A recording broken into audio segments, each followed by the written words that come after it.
Oh. Excellent, thank you. Okay, any community members with an announcement? I don't see any hands up on the community I side. see hands up on the board. Yeah, so now we, Yes, Yeah. we're not getting, How do- we're getting so there. any board member announcements? Fernanda? Diego, Hi, hey everyone. Sorry. Just wanted to make a quick plug in on two separate things. One, Lincoln Heights Tenant Union.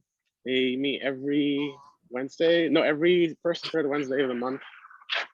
Church of the Epiphany. If you don't know the address of the church, it's 2808 Altura Street, Los Angeles, California 90031. If you or any other tenant needs any support, hit them up. They meet up every 7 p.m. to 9 p.m. Sometimes the meetings end early. So that's one announcement. And then two, Northeast Trees, Boyot Masawali, No Se Vende, and perhaps a few other nonprofits and community-based orgs are having a planting up at Flat Top, June 25th. That's a Saturday. From 9 to 11:30 a.m. So if you want to plant some trees, plant some native plants, take some home. They're all plants that are collected from Flat Top by seed, grown by Northeast Trees, and then we want to give them back to community. So please post up. We want this to be, we want the legacy of Flat Top to stay in our community, right? So if you have any questions, you can just hit me up at my email, diego.zapata.lhnc@gmail.com. That's all. What date is that, Diego? June 25th. Yeah, Saturday, 9 a.m. to 11:30 a.m. All right, thank you.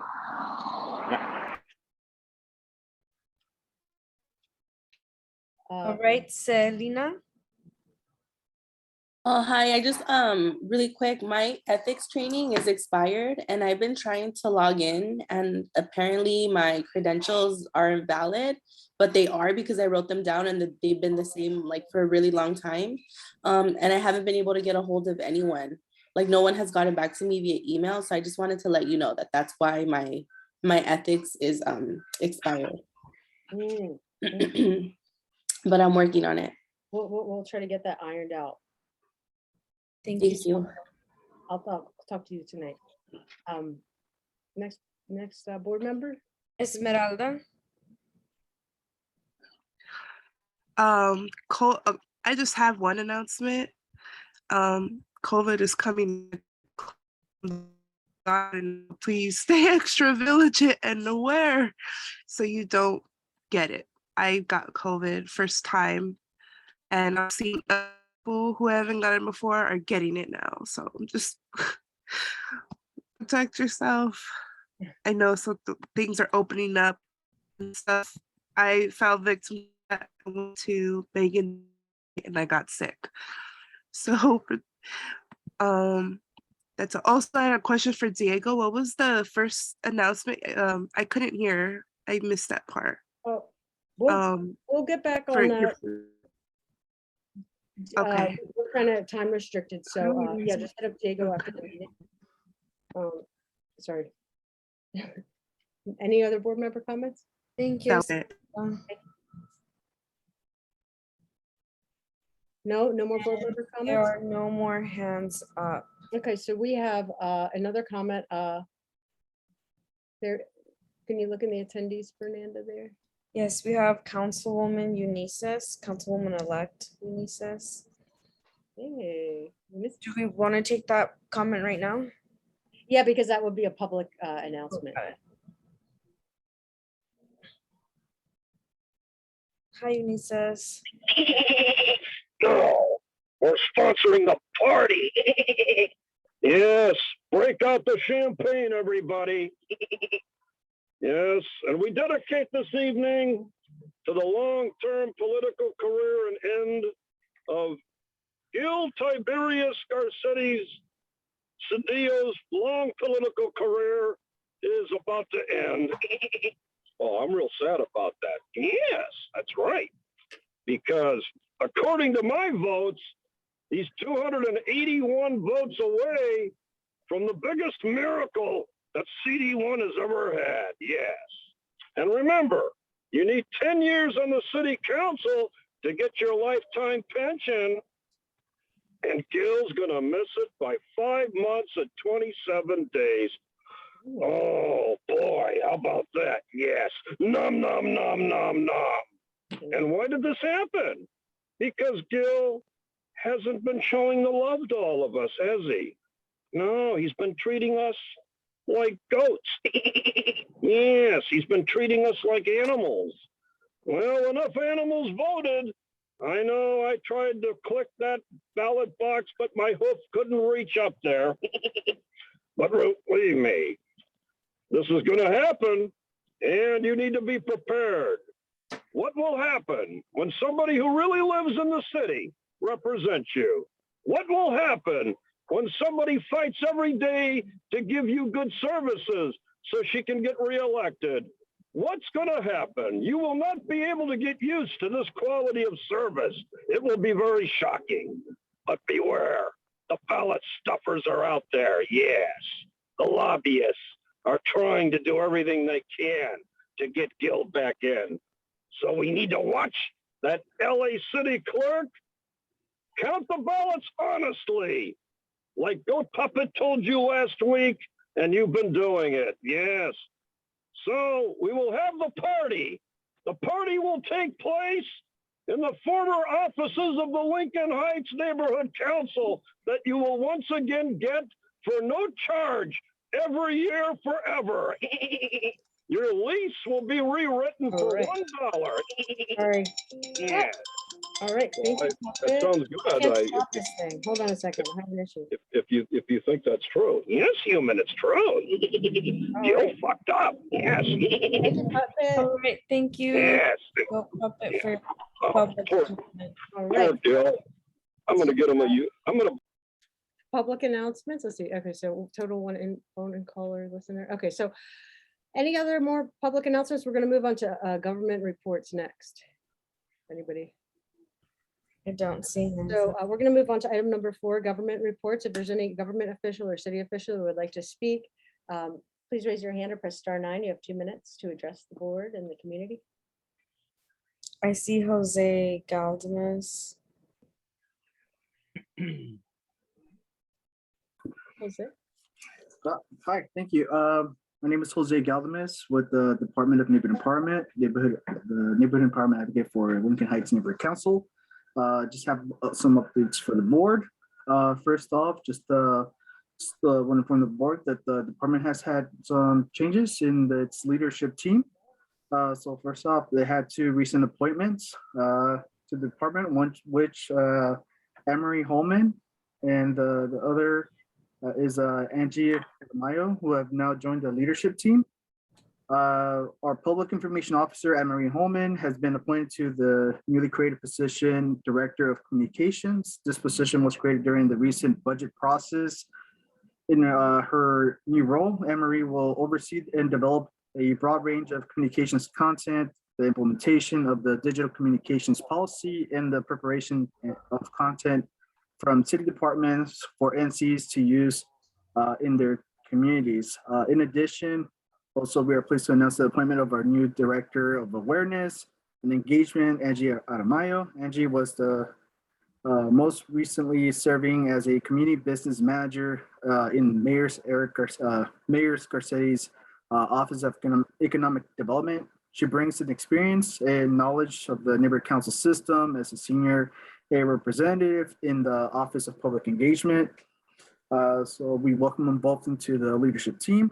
Also, just to note that in part of the transition, Thomas Sun will now serve as Director of Policy and Government. Also, updates for Budget Day will be June 18. That's a Saturday. If you would like to get more information, you can visit the Budget Advocates website to register and join in the event.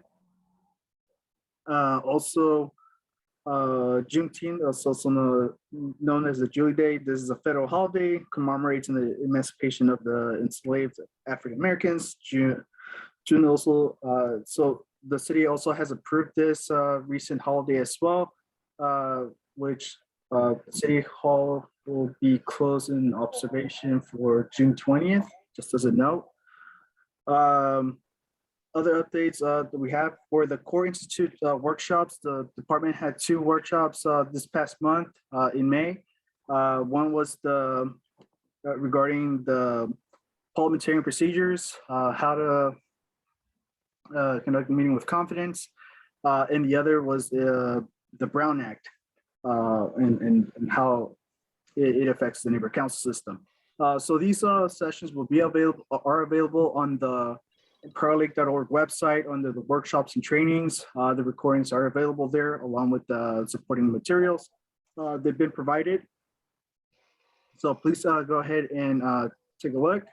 In regards to the parliamentary procedures, also the neighborhood council board members have access to the Robert's Rules Made Simple portal. Again, it has a lot of information in regards to parliamentary procedures. And a lot of resources as well. It is dedicated for the neighborhood council system. Also, as a reminder, and how to manage potential conflict of interest issues. If there's any conflict of interest and items that come before the board, it is always recommended for the board member to check in with the city attorney's office prior. In order to be advised and take any recommendations as far as if there's any conflict of interest for that board member. If you don't know who the city attorney email, please let me know. Feel free to reach out to me, and I can help you get connected. But again, it's always recommended for any conflict of interest related items to always check in with the city attorneys prior. To the board meeting when it's being heard. If you don't have time, it's always also recommended to table the item if necessary, so that you're allowed to check in with the city attorney's office. Thank you, Jose. Yeah, thank you. And thank you. One more last thing. In addition, the department is monitoring 2 pieces of state legislations that impact our EVG infrastructure. So both bills would amend the state's open meeting laws, the Ralph M. Brown Act. One is the AB 1944 and the AB 2499. So we're both monitoring those bills and see how they move forward, so that we can stay on top of what those impacts would be to the neighborhood council system in regards to virtual meetings. Also, that information is available in the monthly profiles. If you're not receiving monthly updates at the beginning of the month, please let me know so that we make sure that you're receiving those. All right, thank you, Jose. Thank you. Any other public officials announcements? Oh, we have Cynthia Cruz, CD14. Okay.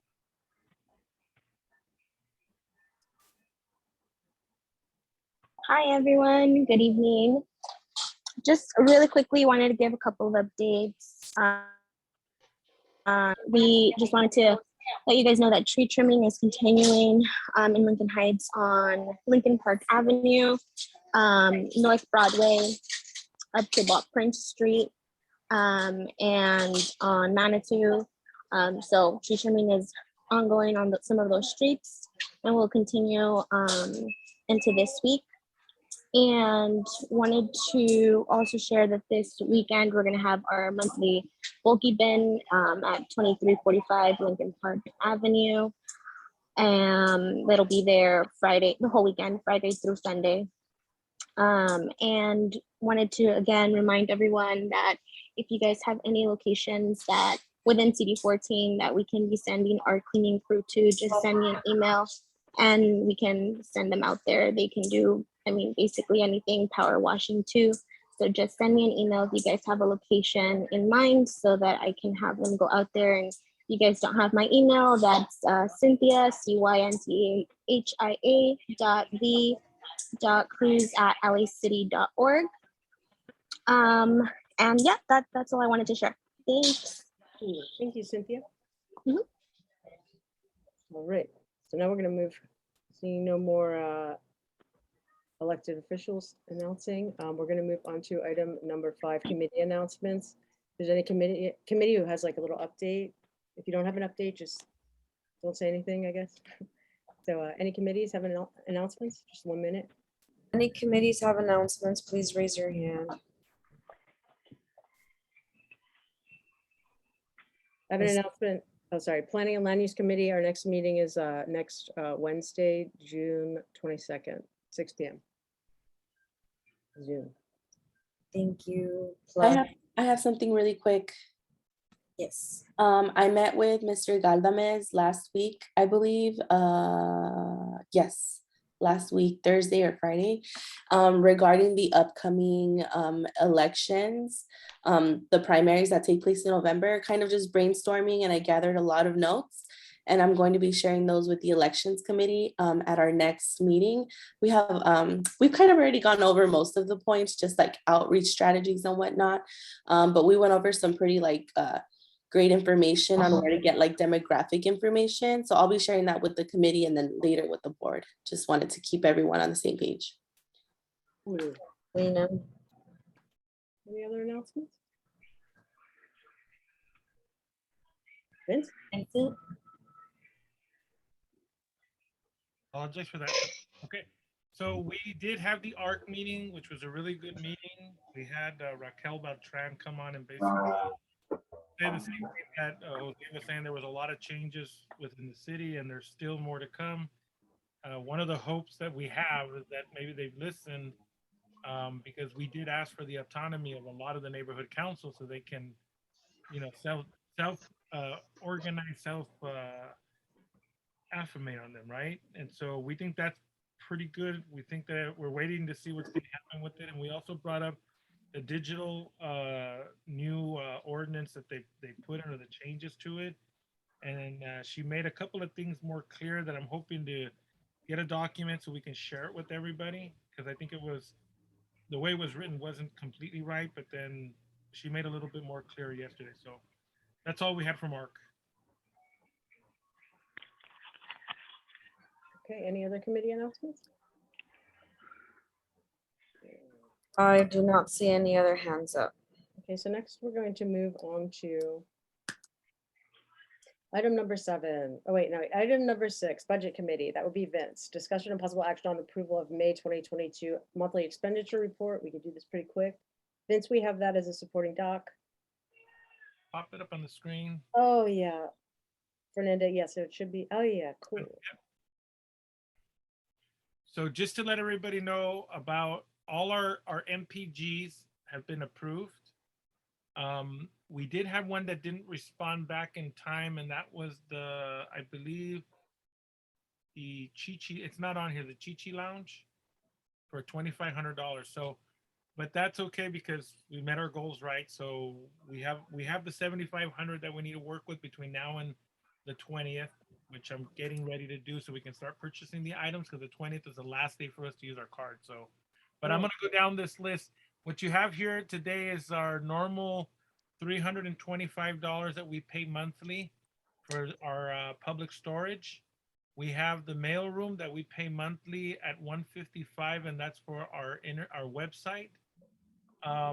We had the $256.75, which was for our debate. And that was for the snacks.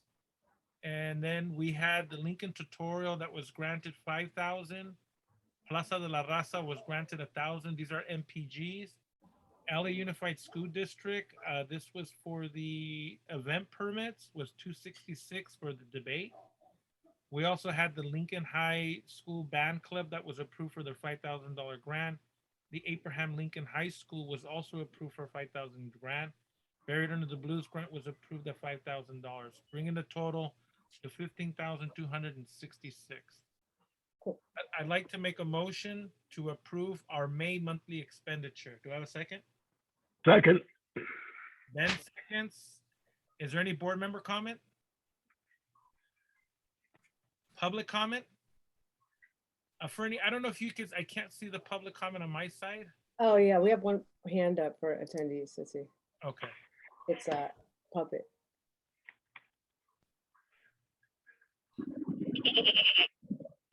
So do you see anything wrong here?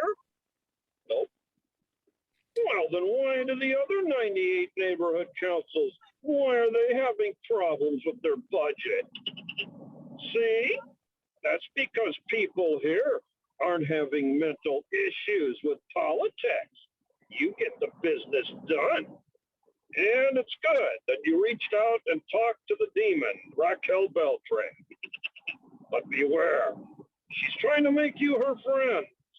And you know where her friends wind up, don't you? On the unemployment line. Yes, that's right. The new mayor is going to substitute her out, I'm afraid. Yes. She's done a horrible job. She hasn't given you any guidance. You had to figure all this out on your own. And I have one of Gil Cedillo's people here. He wants to talk to you. Hey, how about that? Go ahead, sir. Hi, everybody. I'm sorry I missed the last item, public officials. I just want to let you know that anything you need, anything you want, I'll get you. All I need is your votes. Thank you, sir. Yes, your time is up. So remember, look who cares about you. Kevin Day Lyon. He offered you power washing. Nobody offers anybody things like that. He likes you. Gil, on the other hand, he hates you. He hates you too. Oh no, he loves me, yes, but he hates everyone else. I move to pass this budget. Second. Any objection? Yes, good. Next item. Right. Thank you. Thank you, Puppet. Okay, I second. We had Ben that second the motion already. So we have it, and we had public comment and board member comment. So this is a funding item vote, and we need to go down the list each individual. So a roll call. Yes. Ben, Yes. Fernanda Sanchez, Yes. Vincent, yes. Nancy? Absent? Yes. Oh, here, okay, thank you. Benny? Yes. Lydia? Yes. Joanna? Absent. Annalee? Yes. Melanie? Yes. Esmeralda? Yes. Diego? Really quick, Joanna is here. Yeah, I am here. I was just gonna wait till, but can I say now? Yeah. Yes. Okay. Where was that? It was Diego. Richard? Timon. Gil? Yes. Steve? Yes. Selena? I think I have to abstain. Correct. Deanna? Deanna? Ineligible. I still haven't done my funding training. Okay. Motion carries. Vince, I never said yes, but I said yes, just for the Oh, record. sorry about that, Diego. No worries. All right. So let's tally votes. Yeah, motion carries. Carries. Motion carries. Okay, next we're going to move on to this next one. All right. Okay, Executive Committee. A, announcement of Lincoln Heights Neighborhood Council message hotline phone number. We have a phone number. It doesn't really say a clever like vanity number, but it's just 213-340-4773. So anybody can call this number and leave a voicemail, and it gets transcribed to an email text that, then I can send around to whoever it applies to for getting stuff done. B, discussion of possible action on appointment of board member to the Valley Boulevard Multi-Modal Transportation Improvement Project Community Advisory Committee.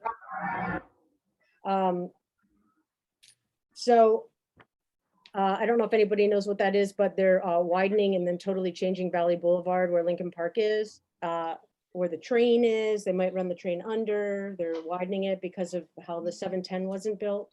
So they're making this kind of strip that buses and stuff can get quicker towards Union Station, access Union Station more quickly. Yeah, so is there any board member that wants to be on this board? It's super important. It would probably involve being on a meeting once every couple months. Just raise your hand if you want to be on this. Anna Lee wants to be on it? Yeah, I want to be on it. Oh, cool, man. All right. It's super important. I know, right? Oh, I know, right? And it'll be so good. We could get a lot of stuff that's running every 15 minutes, so they can just jam a bunch of TOCs in there or something, right? Cool, like that. All right. So, yeah, all right. Yeah, I motion, I guess, yeah, I wish to appoint Anna Lee to this position. Any board member comment, or do I have a second? Second. Okay, any board member comment on this? No? Okay, so any attendees want to comment on this? Community members? No? Okay, so we'll take it for a roll call vote. Sarah, Yes. Ben, Yes.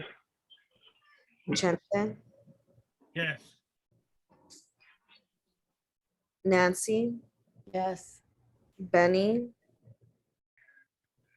Joanna, It's a yes for me.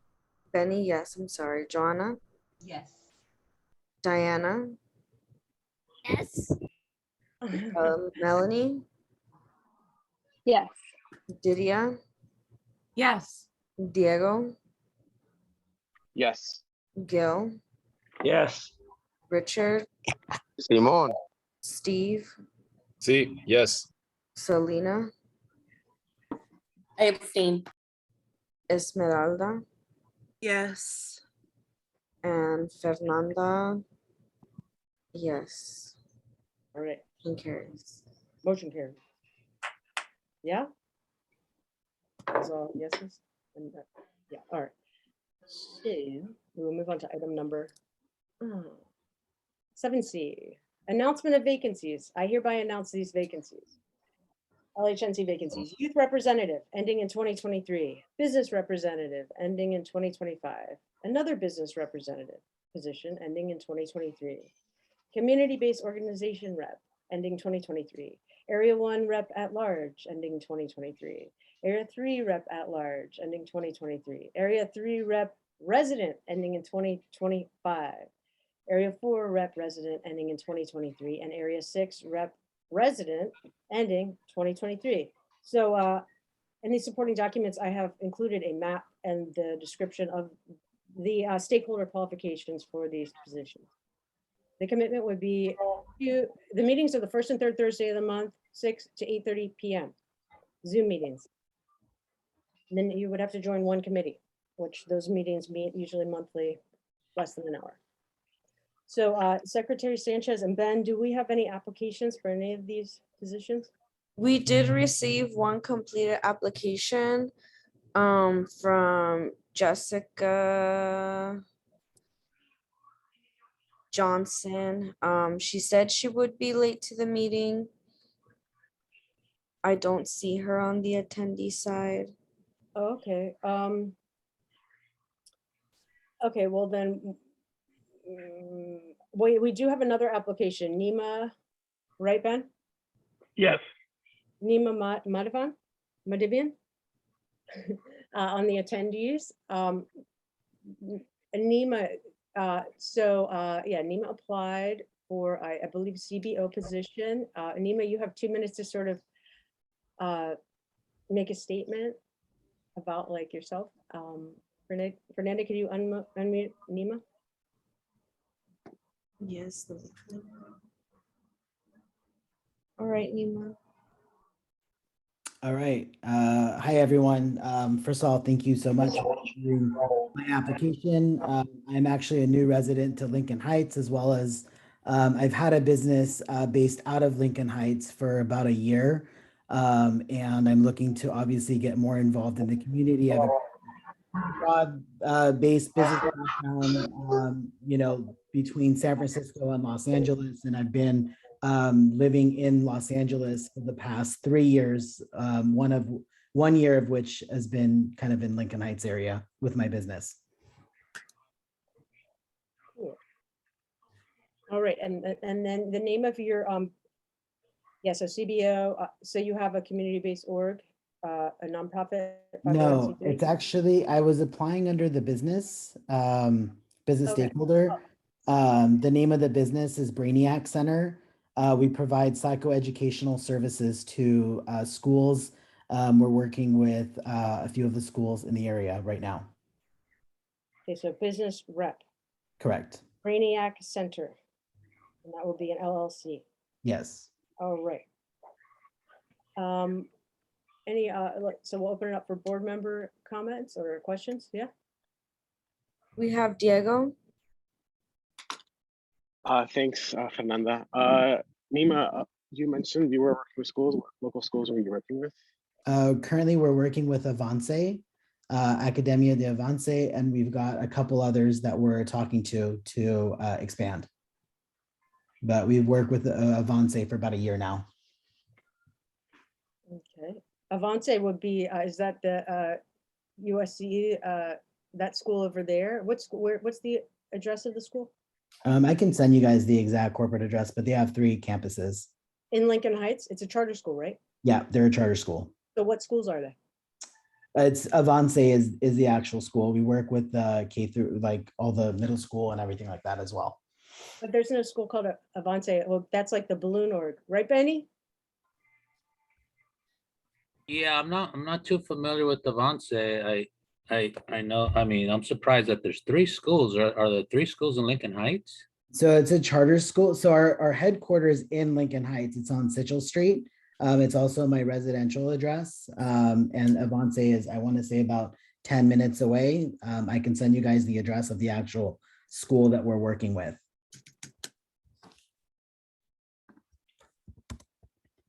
Okay, so the school's not in Lincoln Heights.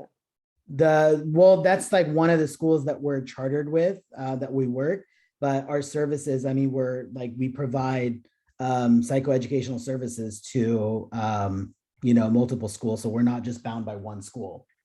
Right. Psychoeducational. What other schools? Sorry. Yeah, but Avance's, they're located on 115 North Ave 53 in LA. Oh, Avance 115 North. Okay, so that's a charter school. 115 North Avenue 53. Okay, so yeah, that would be in Highland Park. Yeah. Um, Like I said, I'm applying for Lincoln Heights just because I live in Lincoln Heights. And then, our headquarters, also our home address. So that's also in Lincoln Heights. So I just thought it would be more appropriate to apply in Lincoln Heights. okay. So Vince. Oh, I was just gonna wait because I just had some things. Diana Tran had her hand up and I can come right after her. Oh, sorry. Yeah, Fernanda, sorry, I'm overstepping. Do you want to pick people? Hi. I have 2 questions for you. Sure. So are you, well, first, because you said you're part of an organization that helps schools, right? So I was wondering if you're interested in expanding to any of the schools in Lincoln Heights. Yes, we are looking to expand at schools in Lincoln Heights. And that's something that, just for scalability, we're, like I said, last year was really the first full year that we work with Avance. And right now we're in talks with a few other schools to provide our services. It's a really interesting service because, with such a shortage of school psychs, we're able to provide school psychs to them and we save, 80% versus like them hiring a full-time school psych.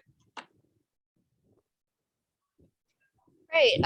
So my other question would be, is there anything that you're currently focused on? Because I joined after I got involved with anti-gentrification efforts, and Esmeralda joined after she was very worried. She wanted to help the homeless, right? So is there anything that you're focused on, I guess?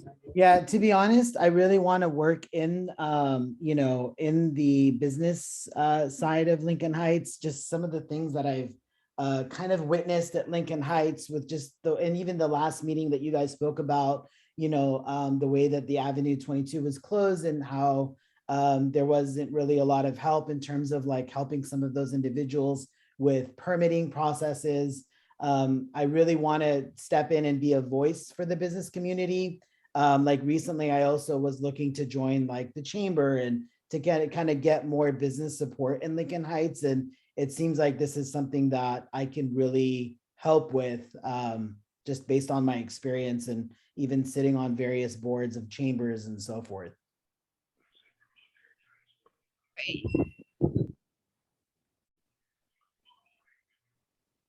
Okay, All right, we have Vincent. Hi. So my concerns have always been exactly what we're talking about. And you've been on a lot of boards and you understand what's happening in our communities when, you know, we have our business districts that are being torn apart right now with our longtime mom and pop stores.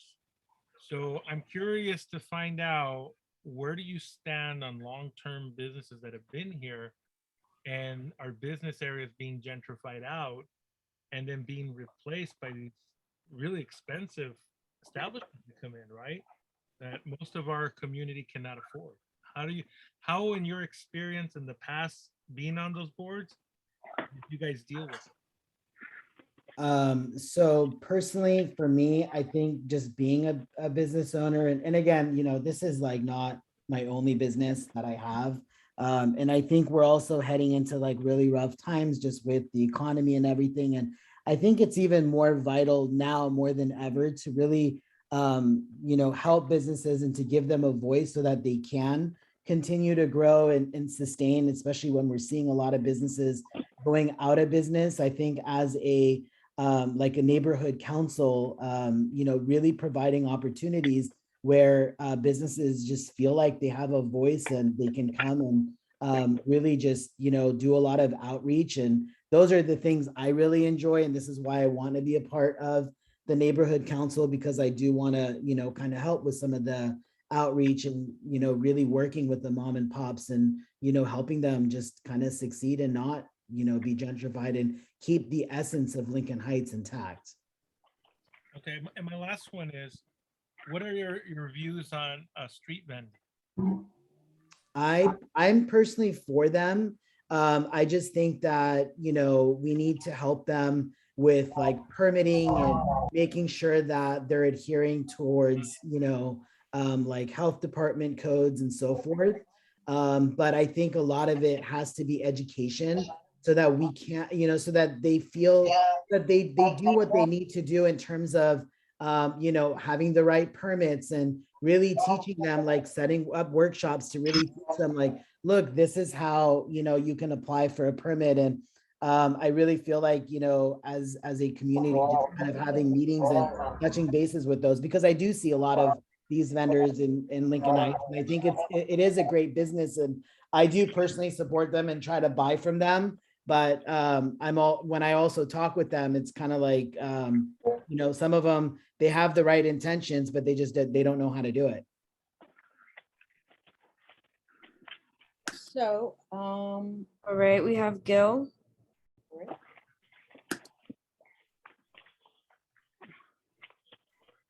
Gil? Gil, you have to unmute yourself. Okay, I'm here. Can you hear me now? Yes. Okay, this is an interesting aspect because over a period of time during this pandemic, I was approached by more than several people that I know in town that have small businesses and were inquiring about the loans that were available and everything. And they had difficulty going through those things, but there is a lot of things available to small businesses that come out periodically, and they have to be taken. They should be taken advantage of by the many small businesses in our community. And it's a difficult task. You have to go through a lot of hoops, but it is out there, and I think it would be a benefit for Lincoln Heights perhaps to a neighborhood council to get involved in trying to help small businesses, mom and pop things get these these loans and grants that are available. Thank you. Thank you, Gil. We have Melanie.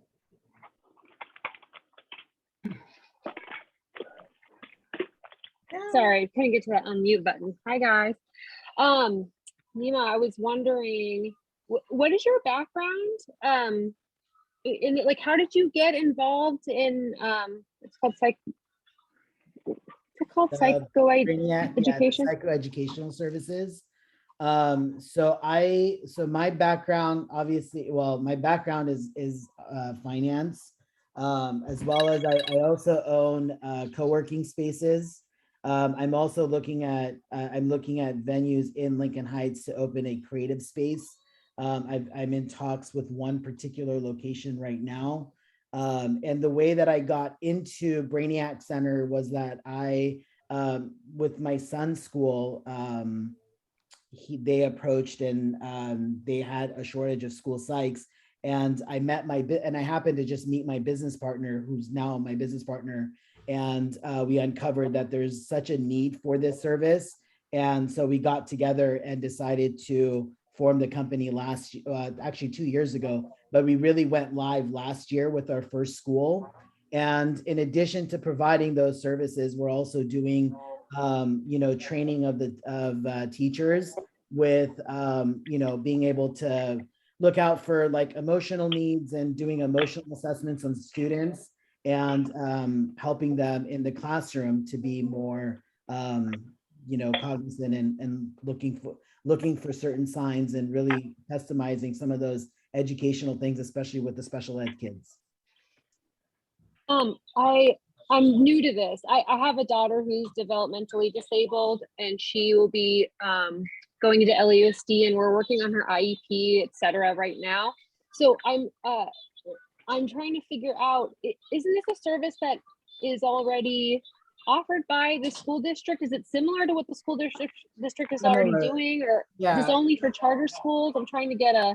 Yeah, so we mostly work with charter schools. Charter schools, sometimes they don't need to have a full-time school psych, and for budgeting and for cost, some of the times they contract with a third-party service. So we're licensed, and we provide school psychs to the charter schools on a contractual basis so that they don't have to hire a full-time psych, which can range anywhere from $100,000 to $120,000 a year plus benefits and so forth. And so we provide the same services, but on an hourly rate. And we assist with all the triennials, all the IEPs, and doing all the testing. We also do provide the counseling services as well. So we do kind of a whole range of services that we provide. Thank you. Just one last clarification point. So who funds that? Does LAUSD fund that? 'Cause it's just a charter school within LAUSD, right? Who would normally be getting those services directly from the district, but instead they go to Brainiac. Is that right? Yeah. So when we applied with the VANSE, and I'll use that as an example, they have an allocation for school site, services, and their budget comes obviously from the state. And so we got approved. We had to go through like the board meeting. Board had to approve the expense, and the funds actually come really from the state level down. They trickle through the district and into the charter schools.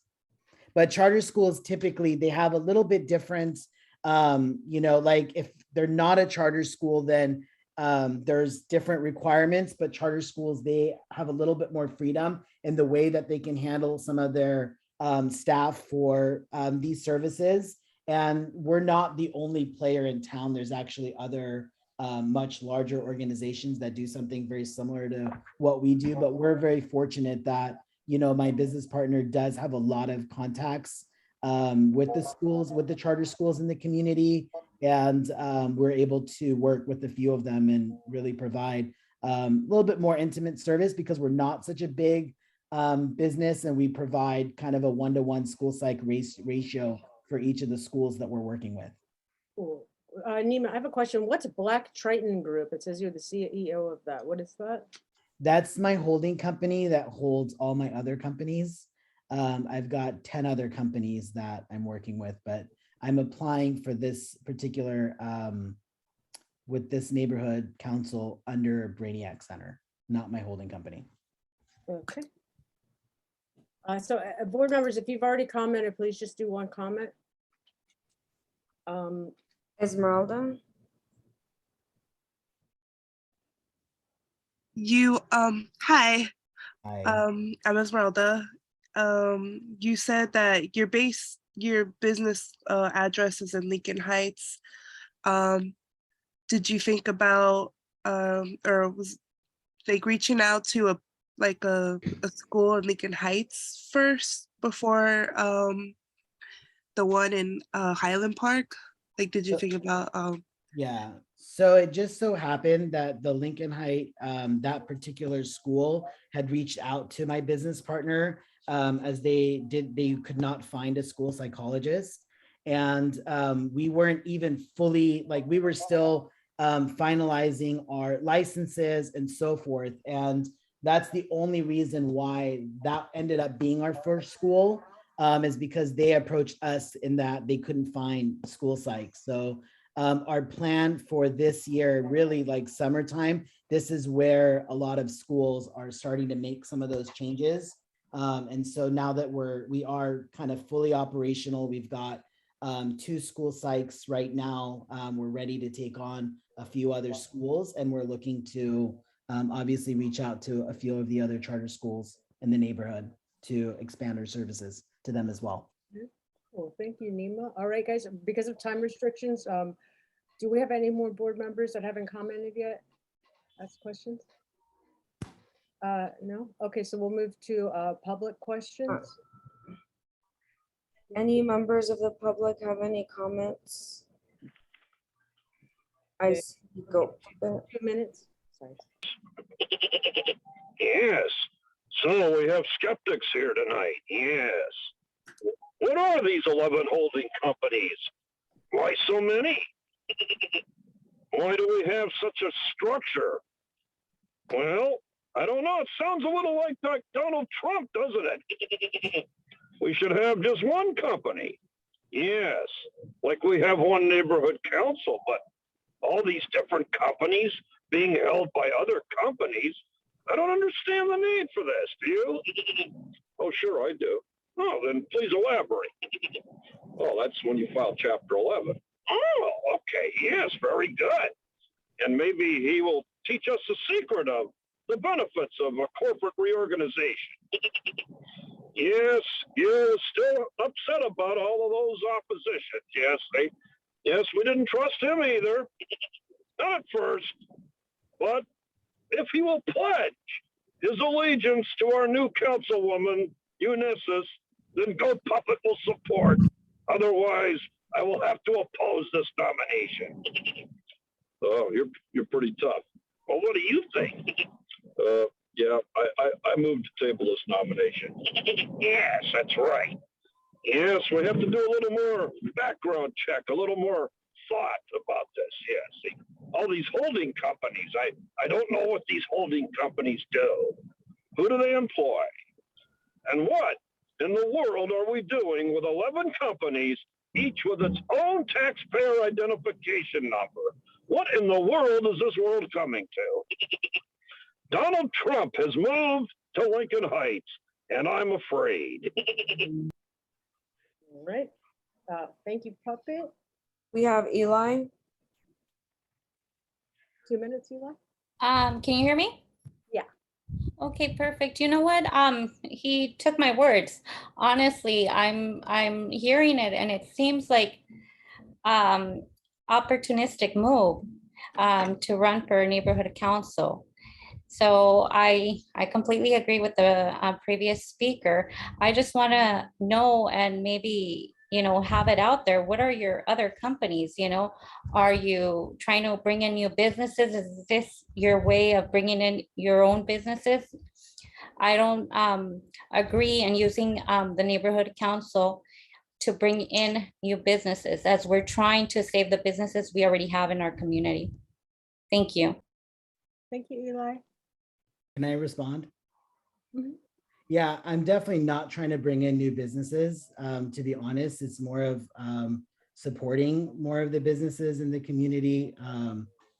Yeah, that's definitely not the goal. I've had a passion for a lot of community outreach. Even when I was living in West LA, I ran for West LA Neighborhood Council, as well as I've been on the board member of chambers. It's really just to help the community. Thank you. All right, so no more public comments, right? Do you see any, Fernanda? No, I do not. All right, so we're gonna take it for a roll call vote. So we have, Ben, Vince, do I have to move or anything? No, I don't think so. Or actually, I think we do have to present a motion to accept the application. Correct. Okay. Is there a second? Do we have a mover? Who moved? I present the motion to accept the application. Do we have a second? I'll second it. Okay. All right, so we will take it for a vote. Ben Wadsworth,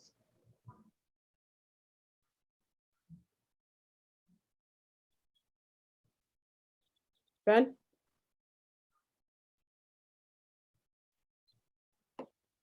We'll come back to Ben. back to Ben. Chente, No. Fernanda, no. Nancy, No. Benny, No. Joanna, No. Diana, No. Annalee, No. Melanie, No. Didia, No. Diego, No. Gil, Yes. Richard, Chale. Steve, No. and for the record, Chale is a no. Selena, I have to abstain. Esmeralda, No. Sarah, No. Ben Wadsworth. No. That is 15 no's, 1 abstain, 1 yes. Motion does not carry. And motion fails. Thank you, applicant. Thank you, board. Thank you, everybody. Yeah. All right, so we're gonna move on to the next item. Ms. Nancy Soto, you wanna join me on this one? Actually, hold on. We still have that other application and I see that the applicant is here. Jessica's here. All right, cool, Jessica. And so Jessica, you have 2 minutes to make a statement. Yeah, an introduction to yourself. I'm unmuting you.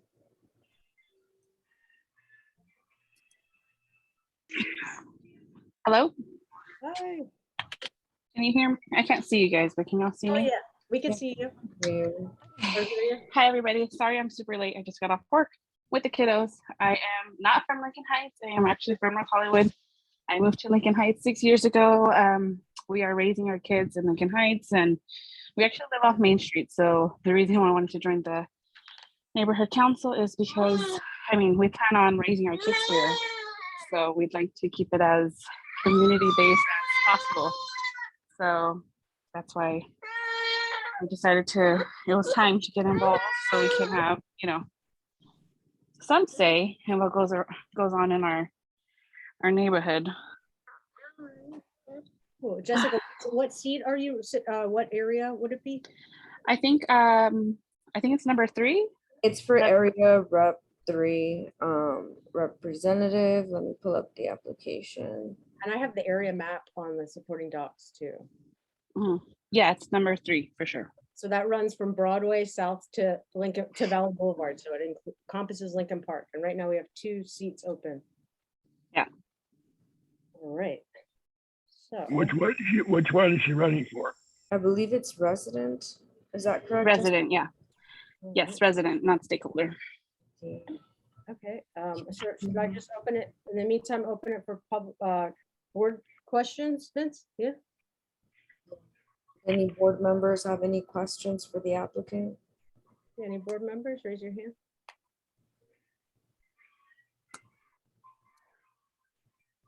Right, we have Benny. Yeah, hi Jessica. I'm just wondering, I don't think I heard it, but why of all places why did you move to Lincoln Heights from North Hollywood? My husband is from Silver Lake, and his neighborhood house, his family sold it, so he bought a house in Lincoln Heights. And when we got married, I moved to Lincoln Heights.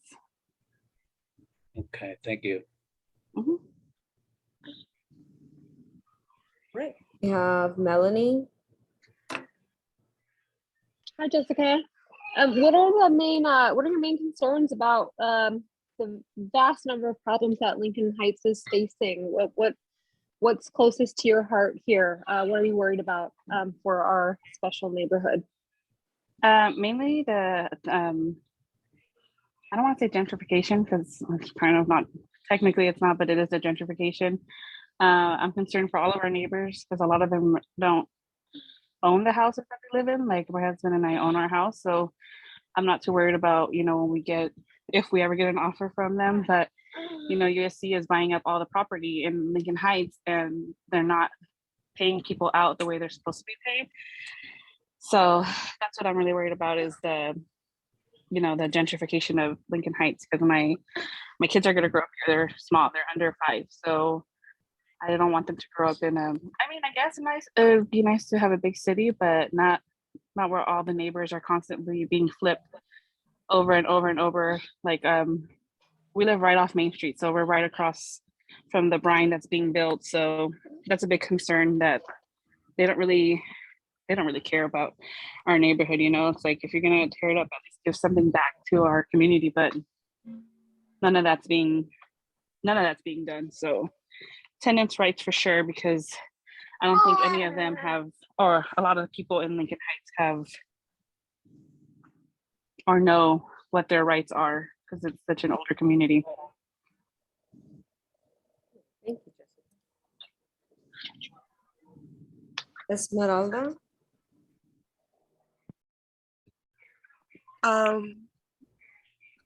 Mel actually asked my question, but can I reserve this to come back? Yeah. Can I ask my question last? Yeah. Thank you. I saw Diana's hand up.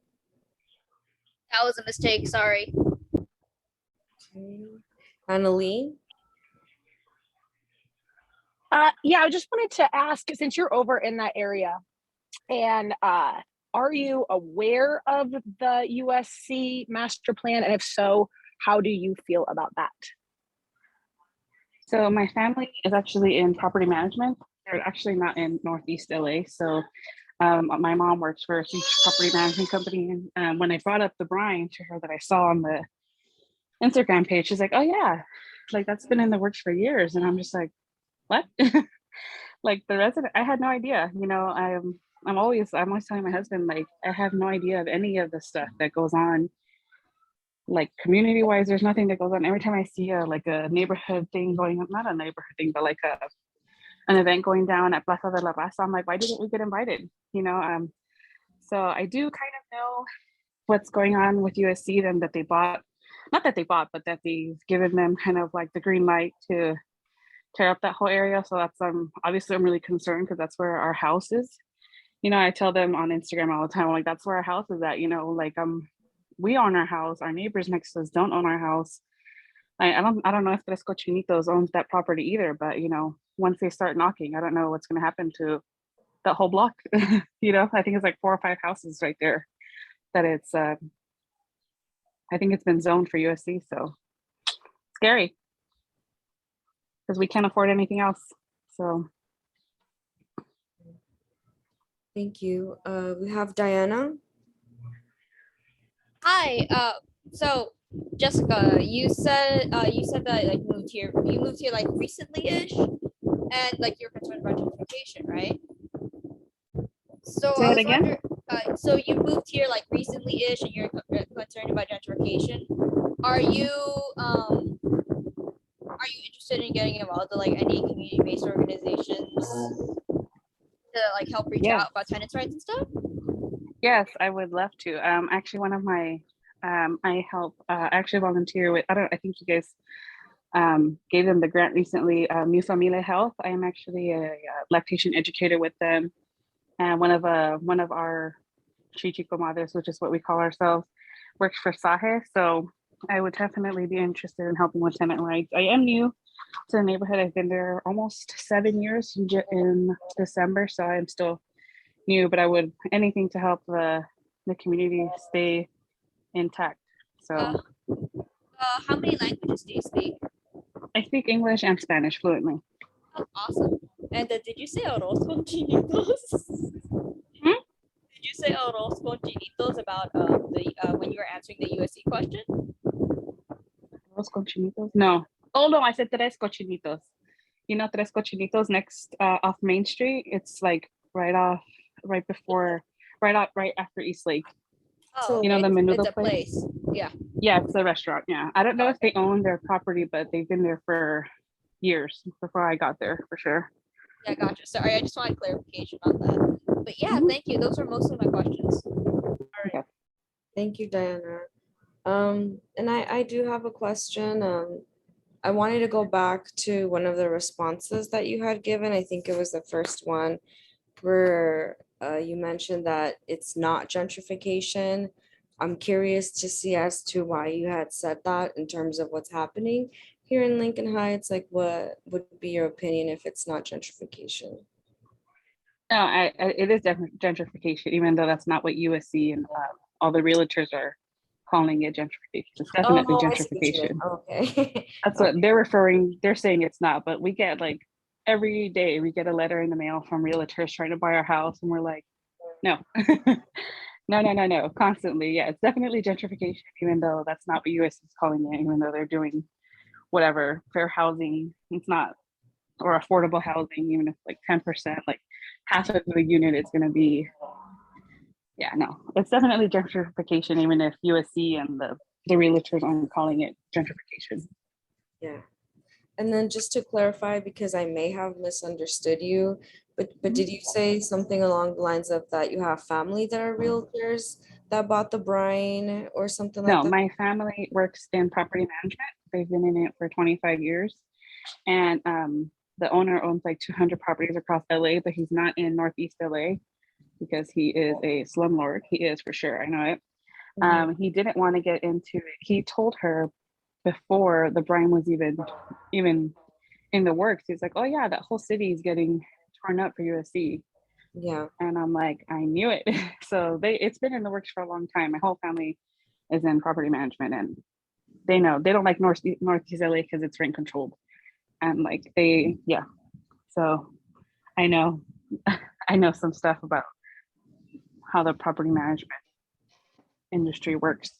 That's why they're not in Northeast LA, because it's generally rent controlled, even if the people don't know that they have rights, you know.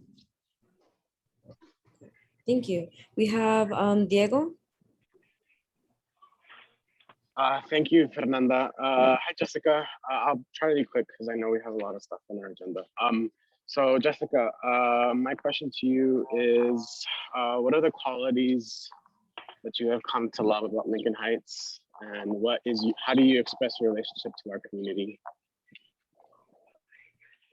So what I like about Lincoln Heights, it's a lot of families. You know, obviously I don't walk my kids around at nighttime, but during the daytime, like, you know, when we walk the whole block, it's, you know, you pass a bunch of family houses, you know, there's a bunch of toys outside. It's a family oriented community, you know, there's a bunch of kids everywhere. So that's why I like it, because, you know, there's kids everywhere for my kids to hang out with. I haven't really gotten involved in the community just because I'm not from the area, so I'm not familiar too much with it, which is why I wanted to, you know, get more involved in the community and see how I can how I can help. I do help in the community, but not per se with you guys. I help with the New Familia lactation support. So and they're in Lincoln Heights, but not with the immediate community that's not lactating. Thank you. We have Chente.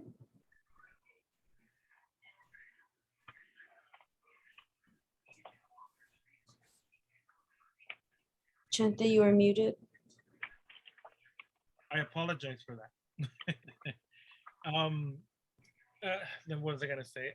Most new people that arrive into the community often use terms like, "We want to see it better," and sometimes those are trigger words for some people in the community because we think we do live in a better community, right? But I also look at too when people say that they're anti-gentrification, and one of the hardest things for people to learn that haven't learned is that one of the safety points that people bring up is our homeless situation. And it is a byproduct of gentrification, often blamed on the people that are out on the streets because of this, and then they vilify them, right? I'm curious to find out your views on how the homeless situation and how you view that situation, either pro or con against it, right? Or for it, or a solution.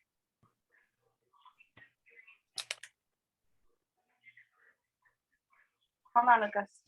So I don't think it's, I mean, I think it's a quote problem all around LA, but it's not their fault. That's what we always talk about with my husband. It's like they weren't houseless before, so I think it's a big issue that the hospital pushes them out without any resources to, be able to be somewhere safe. So I missed your question because my son came in. You said something, how do I view the houseless situation? Yeah, if you have a way that you would think that you could possibly solve it, or whether you were against it or for it, just anything. I'm definitely for them having permanent housing, but I think it takes a lot of work and money that the city or the city in general doesn't want to give up. I'm not for those tiny homes because those tiny homes, not tiny homes, but like the little the sheds that they're building for them because they can't lock their stuff. It's like, how are they supposed to feel safe leaving their stuff? So I think they should definitely spend their money elsewhere instead of building all these shed communities. Those drive me nuts. So I don't know how we would fix it. I mean, definitely like the rents are astronomical. Definitely the rent is a huge problem. Even people that work full-time can't afford the rents up here. That's what I was telling my mom. She works in the property management. I'm like, yeah, like none of the people that are renting your units are from LA. They're all coming from out of state, out of places, different cities, because no one here can, pay those prices. So definitely rent control. And that's what we were having that conversation earlier. It's like, oh, I think becoming rent control. I'm like, good. So no one can afford these damn prices.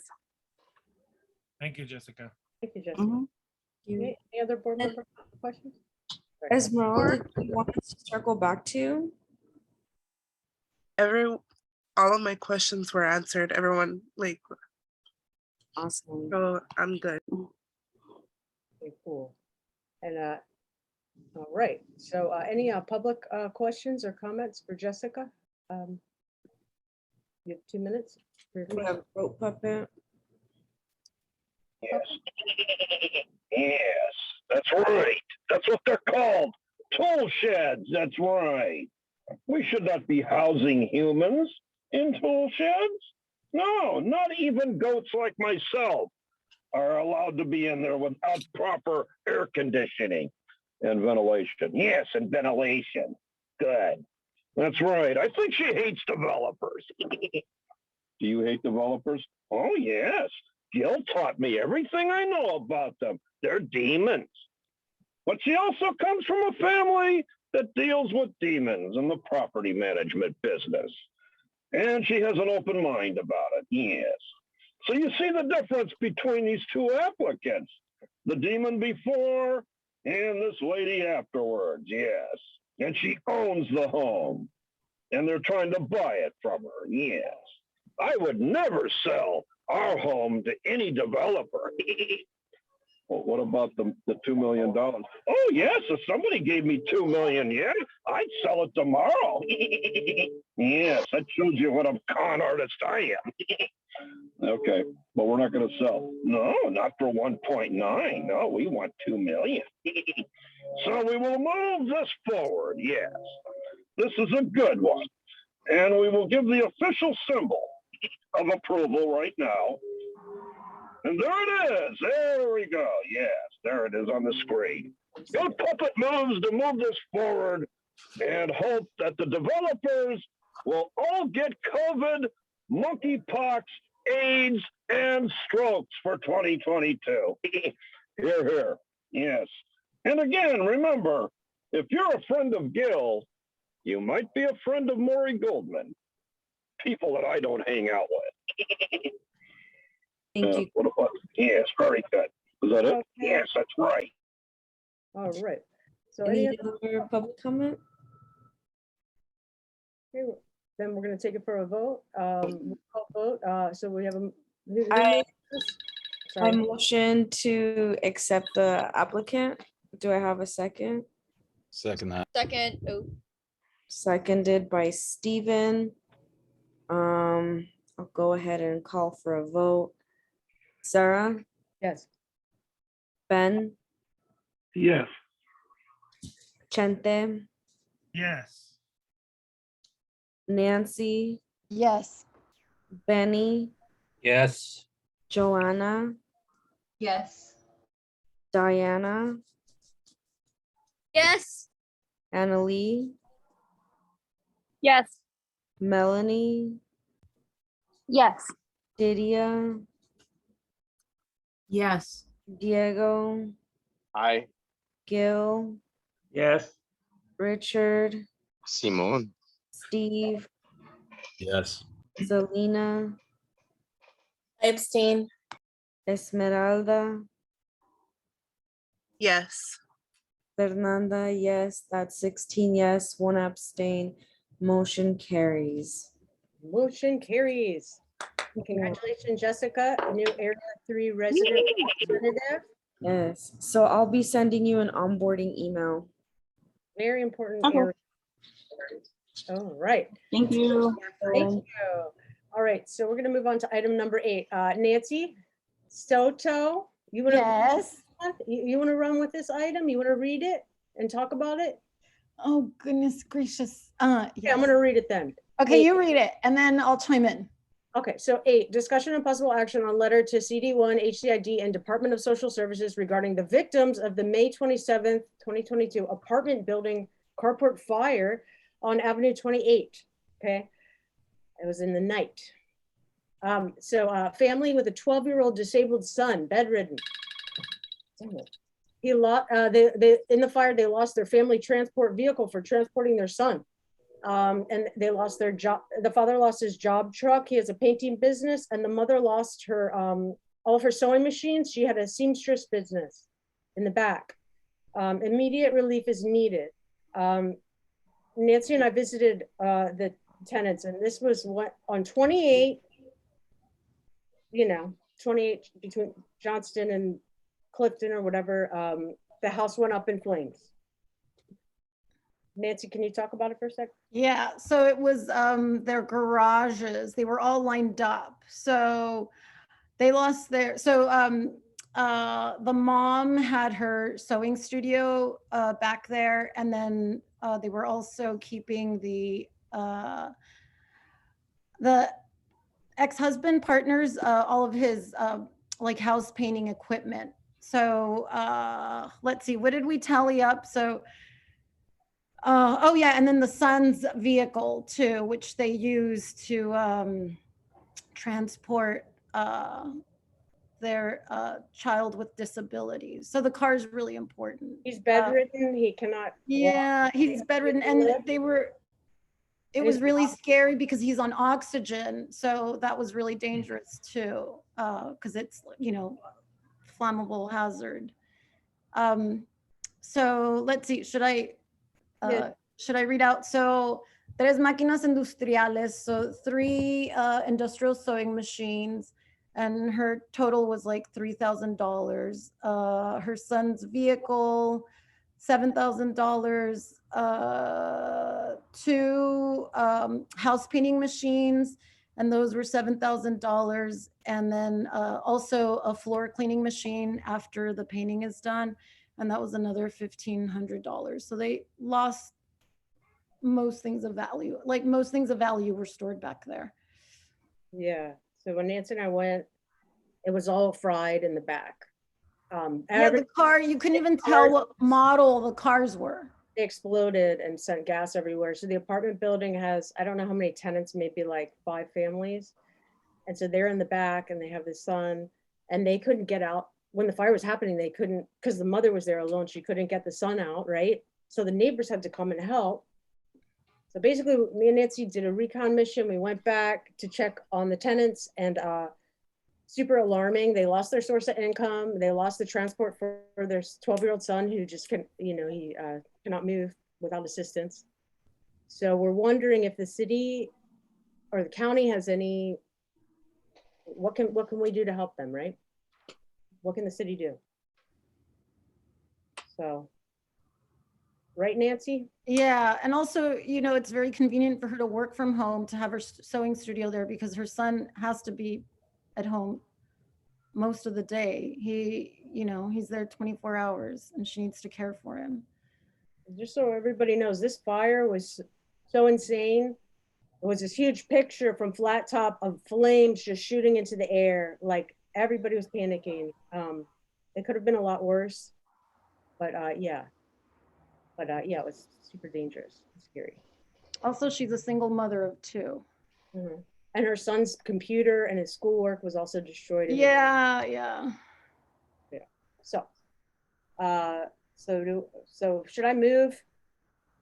I don't know. Motion to approve the letter. Is it a community impact statement? It's just a letter to different city departments. It doesn't. All right. So motion to approve the letter. Is there a second? Second. Okay, and then we can pull off too. Diana, and board discussion. Are there any board members that have any comments?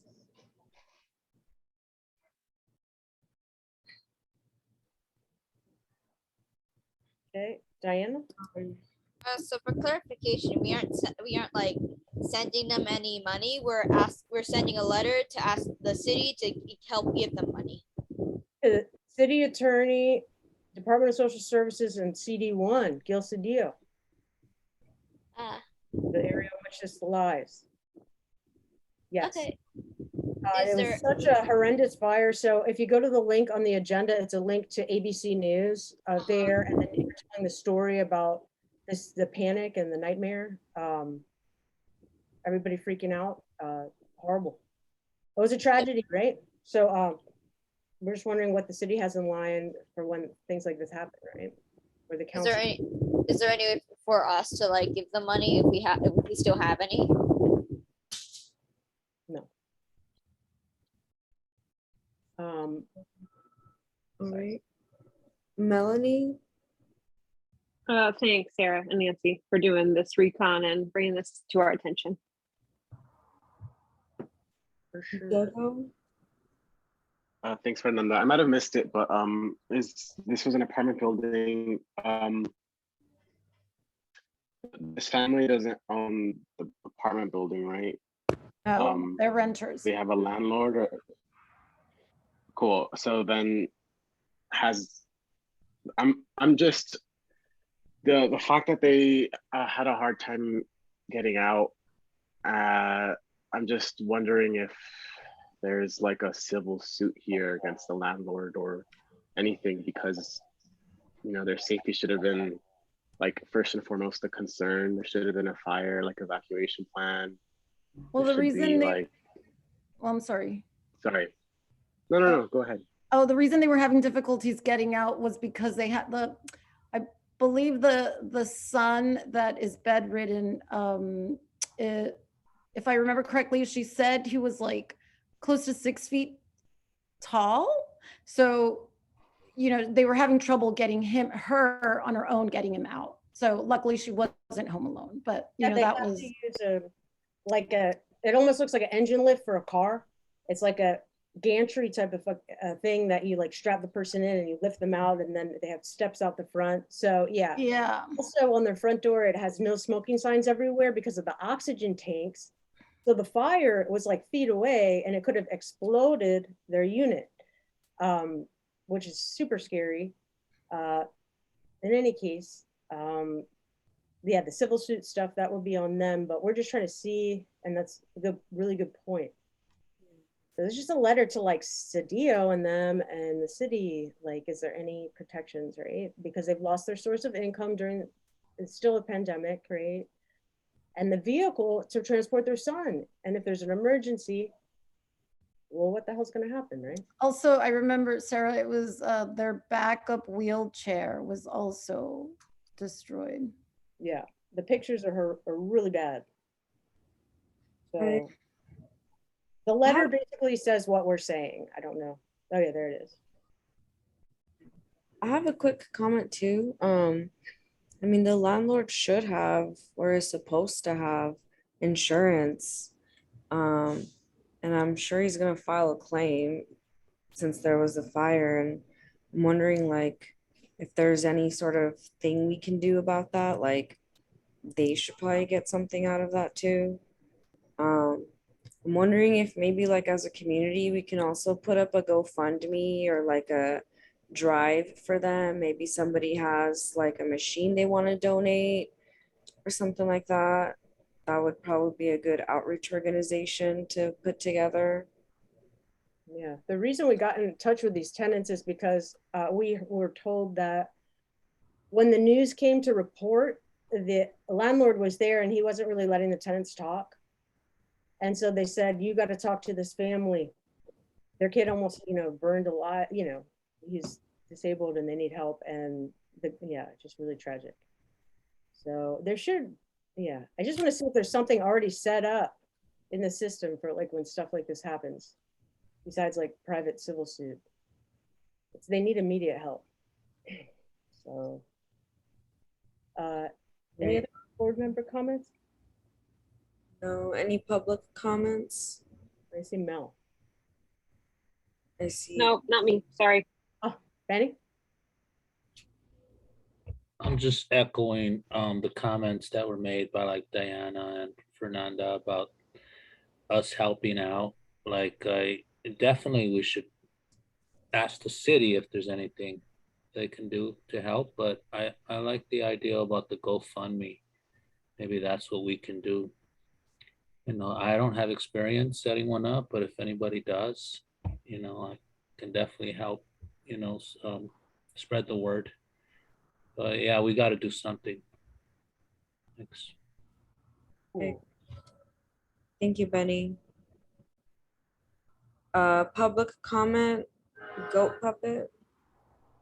Yes. Yes, we're talking about the Gil Cedillo fire. Yes, that's right. Named in his honor. But we have good news, everybody. He has the money. It's called his office holder account. And there's hundreds of thousands of dollars in there. Plus all of the extra graft. Oh, excuse me, I mean donations that are in there. Yes. Yes, Mr. Cedillo. Won't you help these people before you leave office December the 2nd this year and Unisys takes over? You still have a chance. Gil, you still have a chance. You're out there listening to me. You really think so? Oh, definitely, yes. That's what the snitches tell me. Now, you can do two things, Gil. You can take another trip to Cancun for that $9,800 that you're going to spend, or you can give that money and buy a van for that poor child. Yes, Gil, you're 68 years old. You're not a kid anymore. You still have a chance to leave our city on a high note, and I hope you do. Goat Puppet moves that Gil Cedillo uses office holder account to buy the van, and then we'll take care of the rest. But remember, everybody, It's called renter's insurance. The tenant has to have a policy because the landlord doesn't give that to you, do they? No. Yes, that should be mandatory though in this city. Hopefully when Mayor Karen Bass takes over, she'll make mandatory insurance for the tenants so that when this happens, Goat Puppet don't have to hear so many of these horror stories. Yes. Yeah, but you're not a tenant. Oh no, I haven't been a tenant since I was a little goat. Home ownership is my game. Getting Gil Cedillo to do right is my game. Thank you, Goat Puppet. Oh, very good, yes. Any public comments? That is it. Bring it up for a vote now. All right. Again, the motion is to approve the letter to the city. Sarah? Yes. Ben? I'll come back to Ben. Chente? Yes. Fernanda, yes. Nancy? Yes. Benny? Yes. Joanna? Yes. Diana? Yes. Annalee?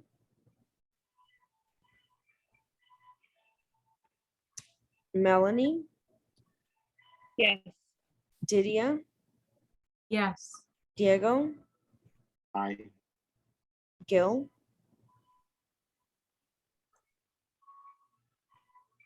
Gil? Yes. Richard? Simon. Steve? Yes. Selena? Yes. Esmeralda? Yes. Annalee? Yes. Ben Wadsworth? Yes.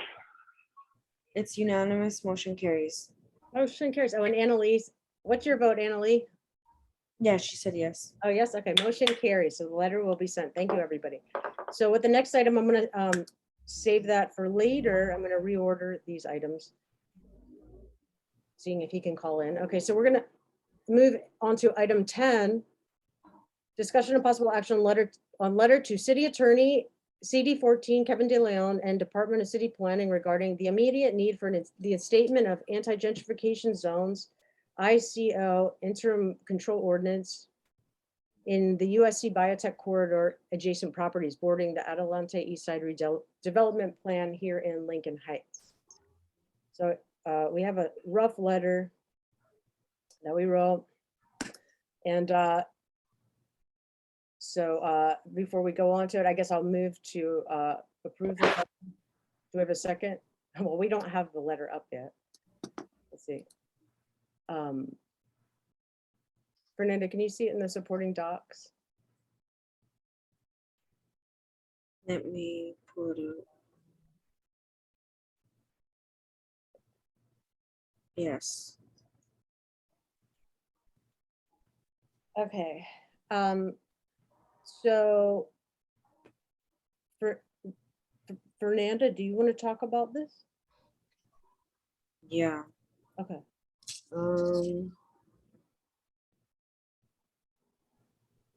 So basically what's been happening on Main Street up to where it connects to Huntington Drive is USC is buying blocks and blocks worth of property, displacing tenants, demolishing property to build whatever it is they want to build.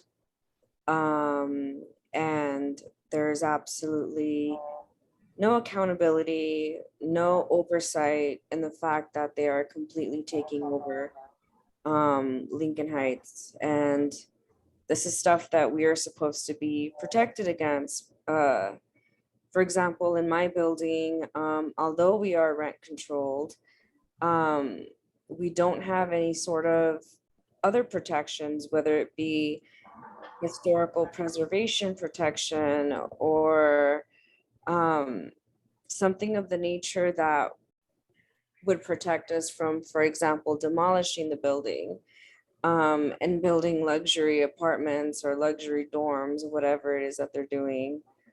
And so I don't know the details too much of the Adelante Eastside redevelopment plan, but I know it's something that is supposed to protect, you know, tenants and renters in East LA.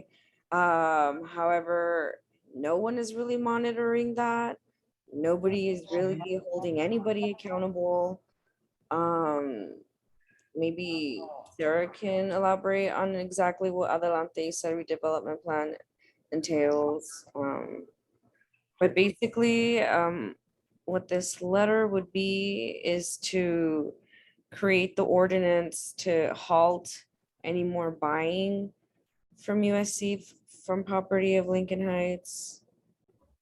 Okay, I guess I'll elaborate on that. So Adelante Eastside redevelopment plan was a specific plan that was developed about, well, it's just like the CASP, the Cornfield Arroyo specific plan. So like the past 20 years, they were developing it. In 2011, they, you know, did their due diligence and came to the council. And so Elena Pop, who runs Eviction Defense Network, she was the president at the time. And I found the paper she filled out, it was attached to the whatever case file. It says like, we will be okay, you know, Lincoln Heights or whatever, the board is okay with this specific plan as long as not one resident of Lincoln Heights is displaced. And so what's happening is you have this USC Biotech Corridor at the top of the map. On the agenda, we have a link to what this specific plan is, right? It goes all the way down to the Sears building. And so it's a rezoning of a lot of industrial properties. You have Wyvern Wood, you have Estrada Courts, you have, you know, and they're trying to make it, basically it's like, yeah, the tech people or these innovation core zones, right? Like they have with the CASP, work at home, adaptive reuse for condos. So that biotech corridor, you know, it goes up Valley, but when you look on the biotech corridor map, so it jumps over Main at a certain point, or it jumps over the tracks and it's south of Main, like where the brine is. There's specific properties they cut into and they're rezoned now for higher, bigger, or clinics and stuff. So you're getting people buying single family homes and tearing them down and building basically their USC dorms. Now these people aren't associated with USC, but they're speculators. So the problem is now on the other side of Main Street, that's zoned, it's zoned like, I forget the name, but it's for like clinics now. And like we have residences there, residential properties, apartments. So there's speculators coming in. They bought like Tacos La Estrella, that property that has the apartments next to it. Now, when you read these real estate listings, it says USC hotspot, you know, all this stuff. It's like they're you know, basically they're looking for entitlements and stuff to, yeah, build certain types of buildings that cater to this institution. And if it's like so bad right now that people don't even know what's going on. Yeah, exactly. So, and we have a new councilman for that area who's not Huizar, who actually designed this plan. And we want him to know what's going on. That's the issue. And the tenants thing is really bad, really real. That's my thing. Okay, I'm gonna stop talking.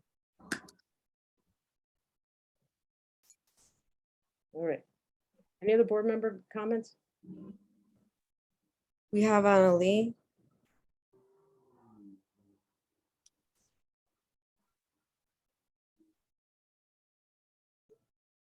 Annalee? Is this a motion or what? Discussion. All right, we'll go to Vince. Yes, so just to bring up, I've been doing a lot of these, the analysis work for the city planning, right? So all these biotech centers, they're all over the area where they redevelop these areas specifically for corporations. So just looking at what the biotech is when it comes and it's connected to USC, they get the people to focus on biotech. That's the only building coming in or the only corridor we're taking. But in reality, you got to look at it from a business perspective. While these biotechs are being built, also require the housing to be built close to them. which means they take more property than what they're talking about. And it usually means the destruction of communities. So that's how we know that most of these things that have been popping up are really huge conglomerate takeovers of corporations into single resident communities now, like Lincoln Heights. And we really got to be careful with just looking at anything that's kind of bunched together in a biotech corridor, because it means that we are going to get pushed down. And we can see those symptoms if you date back like to 2013 when we started doing it in Hollywood, and we started, you know, managing and looking at the historical move of people going east. And this was all done within we're what now on the 25th year of the plans, right?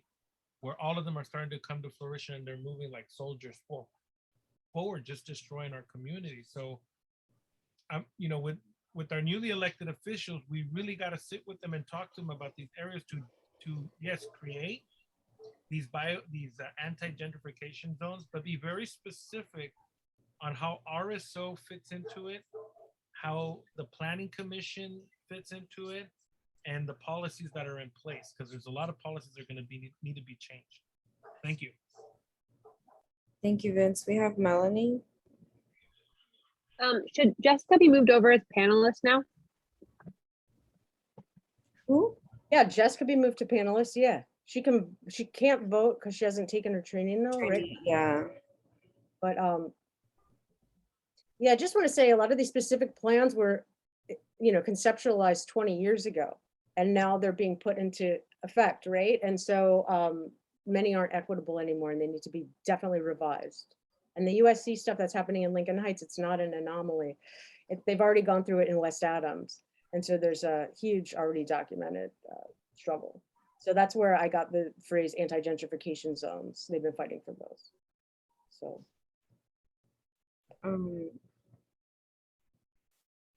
Are there any other comments?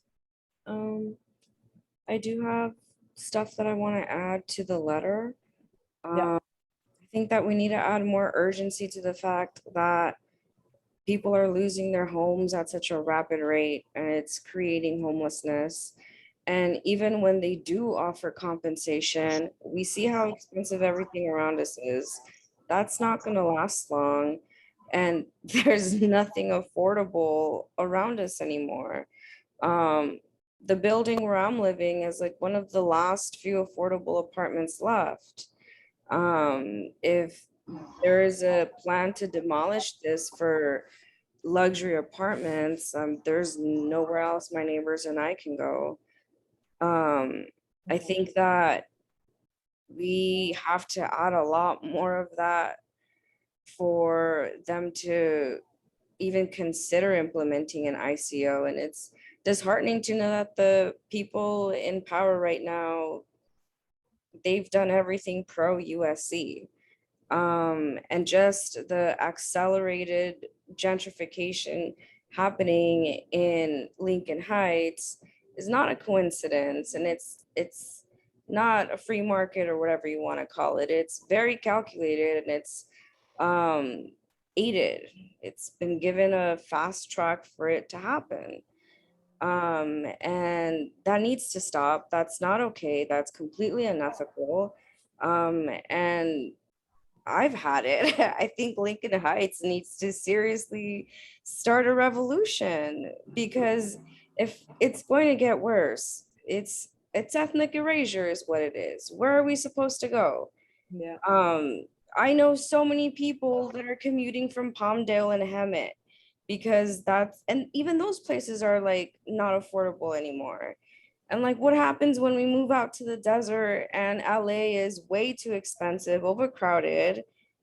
They're going to displace us from the desert too, you know, and we can't run forever. We really can't. And I would also like if the ending where it says sincerely, I think that should be changed to Lincoln Heights community or just the neighborhood council, because I think this letter here is representing a lot of people.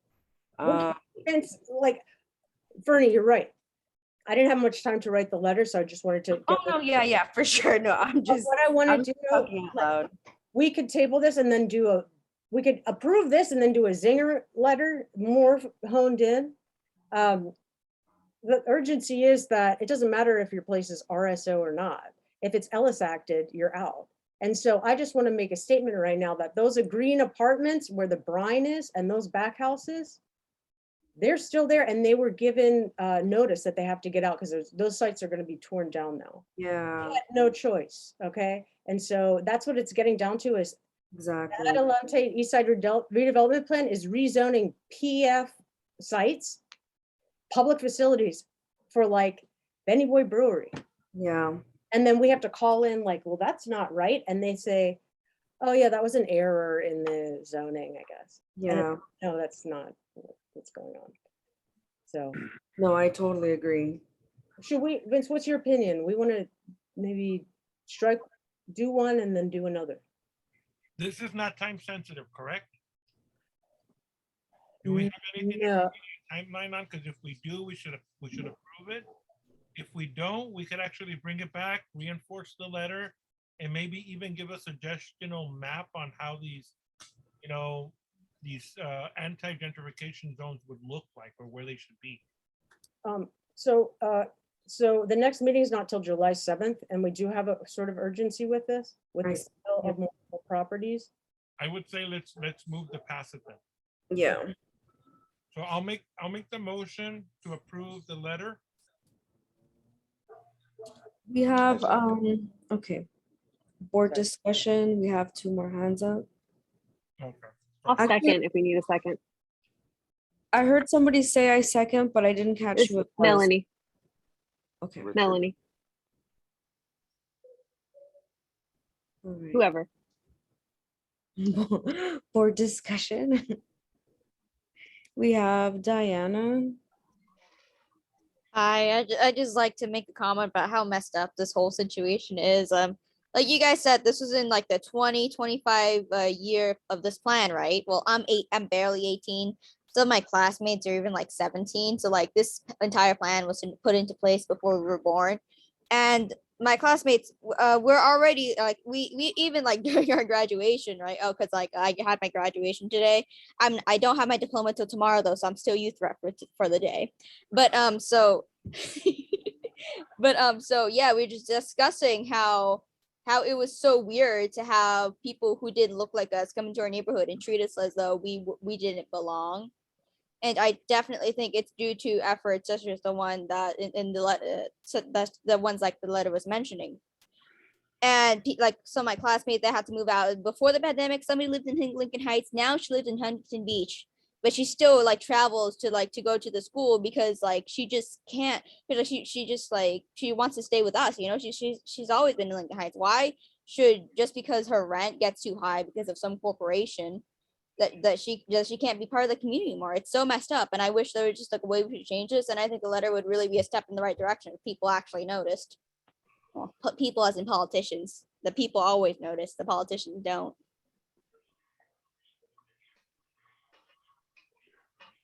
I want to make a quick announcement. Our visitor for the next item just arrived and he has a pressed schedule, tight schedule. So if the next commenters could just do 1 minute. All right. Any more board member comments?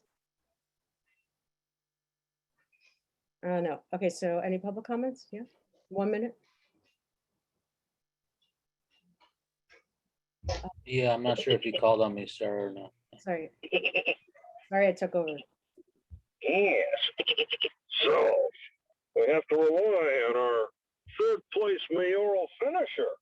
Yes, that's right. Kevin Leon. His DBA is Kevin De Leon. That's right. But can we trust him on this? No.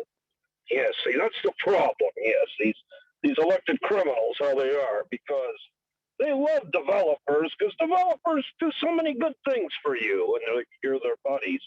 They send you on trips to Hong Kong, Israel, Istanbul, yes, they'll send you all over the world. All you have to do is sell out your soul, and you can live like a king, yes.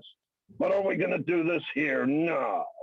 Because we know that the devil will be paid. Just look at these celebrities. Yes, you see what they do. Like Britney Spears shaved all her hair off and said, Jesus talked to me. Of course, but you didn't talk to Jesus yourself.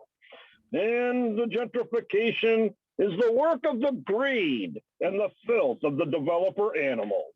More dangerous than any tiger I've ever seen, yes. So we will make the motion to amend this letter to send it to Kevin Leon and tell him, stop running for other offices. Help us and help us now, full time. If not, you can join Gil in your early retirement. Thank you, Puppet. We have our last comment, Benny. Yeah, I mean, I share the same sentiment with USC, and I'm glad Jessica said, our newest board member said what she did about them being included in the gentrification. They definitely are part of it. It's really frustrating though, like, for example, the brine. I mean, I just went by there today and they're already building. This board voted against that project. So why is it that they're building when we said we don't want it? That's what's so frustrating, is that I know we don't have any power technically, but we do have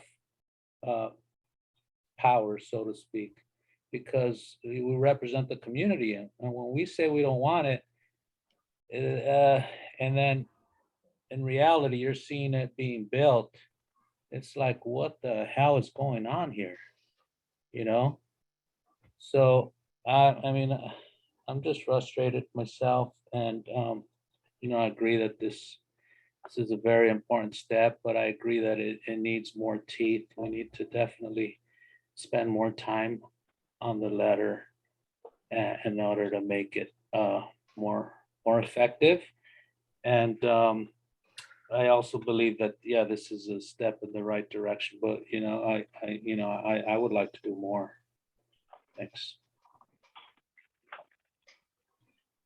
Thank you, Benny. That's all we have for comments. I'll take it up for a vote now. Sarah? Yes. Ben? And Wadsworth? Chente? Yes. Nancy? Yes. Benny? Yes. Joanna? Yes. Diana? Yes. Annalee?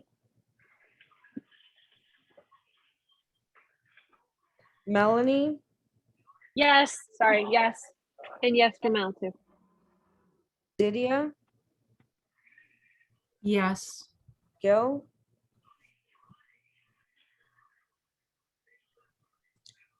Gil Arevalo? Oh, yes, I'm sorry. I didn't hear Diego. Where is it? Oh, there, okay. I'm sorry. Diego? Oh, hi, sorry, yes. Richard? Simon? Steve? Yes, absolutely, yes. Selena? Yes. Esmeralda? Oh, I'm sorry, I can't. I have to abstain. I'm sorry.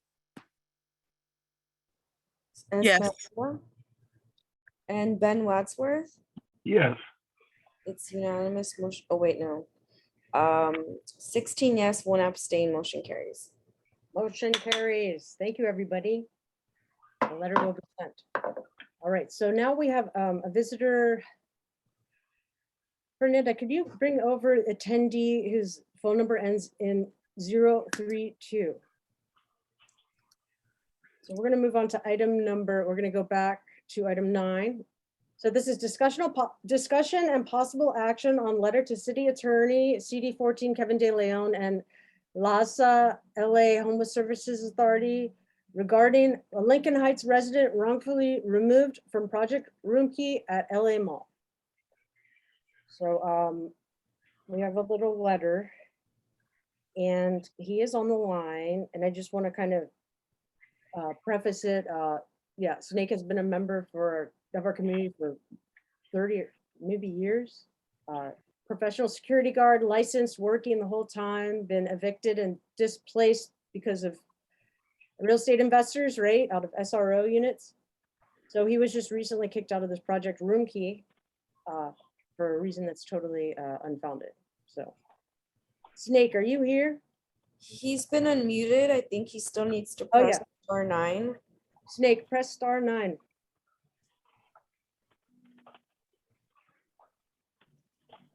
Press star. Star 6, yes. Is it *6 or *9? *6. I think it's *9, right, Viz? Star 6. Can we unmute him ourselves? It won't let me. Okay, then I didn't try it. Press *6 or *9. Damn. I'm prompting him to unmute. He's on the cell phone, so I don't know.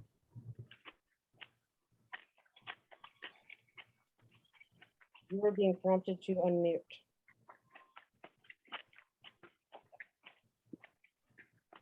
Okay. Well, we can just, I can play it through the phone. I could call him or something. So if you're having trouble, I'll have a phone, I'll call him. Well, we'll stop this and then we're going to move to the next item and then I'll just call him and have him talk through the computer. So Snake, we're going to get to you in 5 minutes. So we're going to move on to item number 11, discussion. Sarah, if point of order, I'm sorry, I have to remind everyone that I have a commitment at 8 o'clock and I have to leave. I'm very sorry. Okay. You got quorum, so you can go on business as usual. Thank you very much. Have a good evening. All right. Okay, so Snake, one more chance. Snake, can you unmute? Press *9. All right. Oh, Star 6. is it *6 for Zoom? He says he's trying. Okay, press *6. Yeah. Or *6. Or is it *9 or *6? It's always been *6 in my experience. No, you're right. *9 is to raise your hand and *6 is to unmute. Okay. *6. Press the buttons * and 6. And thank you everyone for your patience. Okay. So I'll just call him right now. 1 second, guys. I'm just gonna. Yes. Just give him privileges.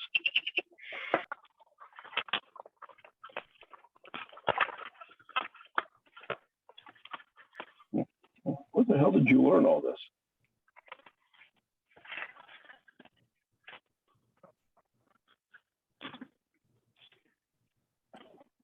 Okay, so we'll just start now. Hey, guys. So I got Snake on the line. I'm gonna put you on speaker. Just tell the quick story about what happened at Project Roomkey. Talk kind of loud. Hi, can you hear me? Can you guys hear that? Talk again. Yeah. Can you hear me? Yes. Yes. You ready? Yeah. Okay, I was kicked out of Project Roomkey due to a 50-cent soda because I thought it was they were giving them away. You know, it was one left. You know how when they put water for everybody to take, that's what I thought. So I took it. And then the next day, you know, they come talk to me and tell me I had to go. They wouldn't let me pack my own stuff. So they took my stuff and threw it out. Man. All right. Any questions for Snake from the board members?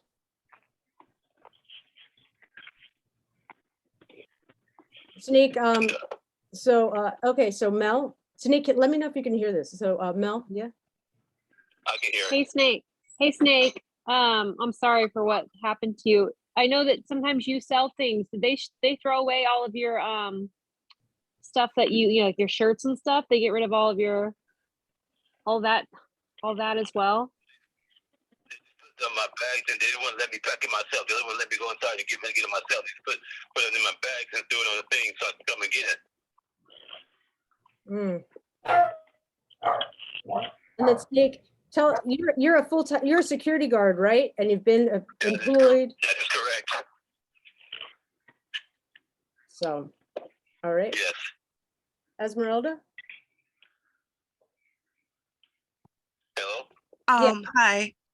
Hi, Snake. I've known you just from seeing you around the neighborhood, and that's really I'm gonna try to keep it professional, but yeah, that's really upsetting that happened to you. And with this letter, I would also like to maybe if we can organize a group to go down there to support him. And I don't know if they still have your stuff. Oh, I do. I have all my stuff. They just put my stuff in the bag. I mean, they put the stuff in the bag. They wouldn't let me go in there and get it myself. They put it out on the porch. But I got all my stuff and it's in my storage. But my locker, they broke my key locker. They took some of that stuff out. I'm trying to see if they have it still left. That part is still left. I'm going up there tomorrow to see if it's still there. Okay. Okay, any other board member questions? All right. And no, okay. So Snake, what do you want? Because you were displaced out of Lincoln Heights because they kept, every apartment you had ended up getting bought by developers or they jacked the rent from the SROs.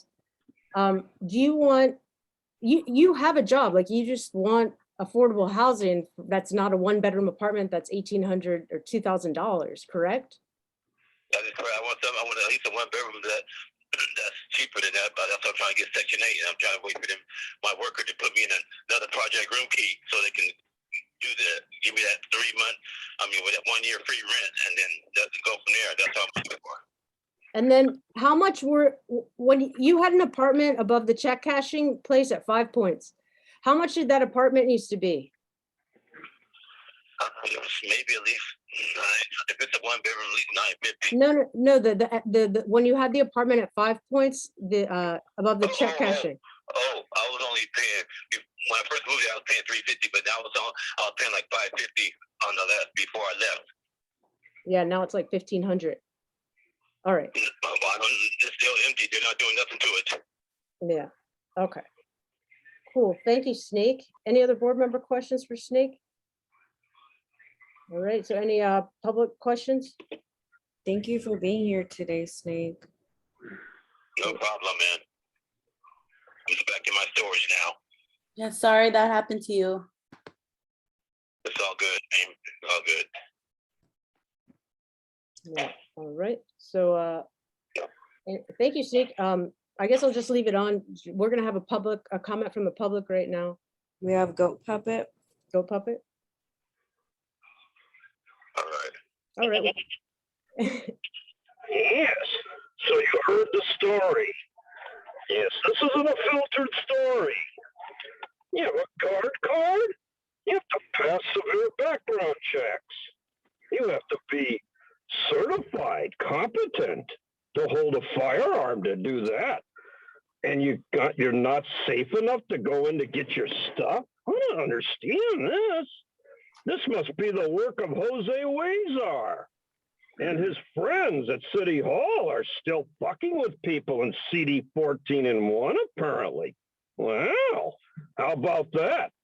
Yes, this looks like a matter for the FBI, maybe. Yes, we have to see if there's any emails from any council offices or the mayor. Yes. Yes, this looks very familiar. They took a nice teacher one time and did the same thing to him. His name was Armando. And years later, he wound up having to go to City Hall and protest wearing a hood. We don't want people having to go to City Hall wearing a hood, right? Oh, I hate that. That's right. You would never do that. Me? Never, never. I'd never wear a hood. Exactly. All of those lies that we were wearing hoods, just false. So remember, everybody, sometimes you have to wear a hood at City Hall, sometimes. So hopefully we'll get the stuff back. Restitution, damages, an apology, and prison for anybody involved in this. especially those demons on the LA County Board of Supervisors, because they're the ones who get the most of that money. Nom, nom, nom, nom, money. Yes, we don't need handcuffs. We need keys. That really touches me. Yes, it does. And let's hope that more people come here and tell us more of these stories. Yes, I enjoy it. So I'm giving my official approval right now. There it is. Yes, that's right. Another winner. Thank you, Go Puppet. Thank you, Puppet. Any other public comments on this? So we'll go to a vote. All right, Sarah, Yes. Ben Wadsworth, Yes. Chente, Yes. Fernanda, yes, Nancy,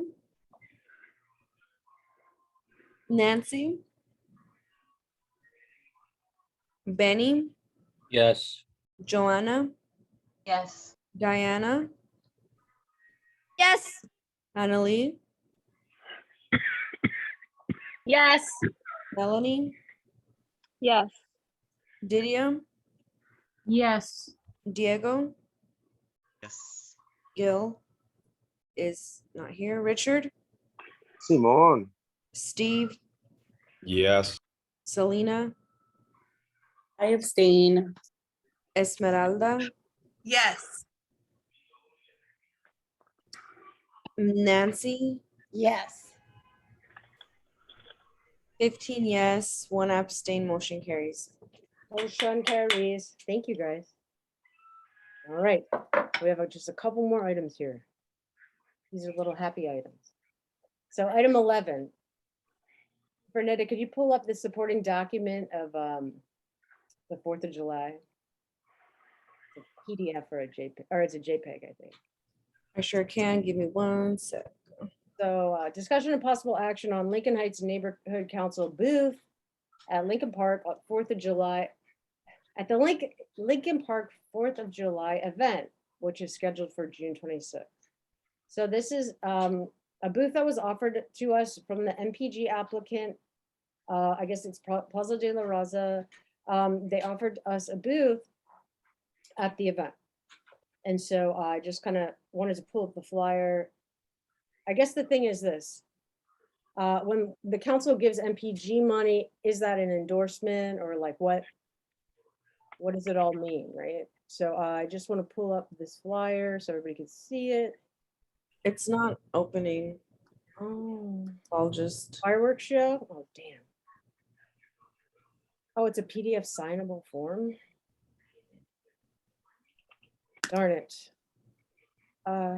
Well, Vince, do you want to explain what it is, Vince? Yeah, all it is that we basically funded them. It's not necessarily an endorsement type of deal, right? Part of the funding requirement is that when we do fund something, that they do some type of outreach, or we're part of their outreach, like being put on a flyer or not, or giving us a booth. So I think that's something that we have to, in the future, when we do give MPGs out, we have to know what we want to be on a flyer, or do we want to put just a table here? Okay, Fernanda, can you go back to that supporting document? If you scroll over, you can kind of see what it looks like, but it has the endorsers at the bottom. Can you pull that up again? Yeah, so, okay, so scroll up a little. So it says Kevin, okay, so this is a Lincoln Park 4th of July committee. So that's like a couple community members who organized this 4th of July event. They've done it a couple of times the past decade. And Council Member De Leon. Lincoln Heights Fireworks Show. 26.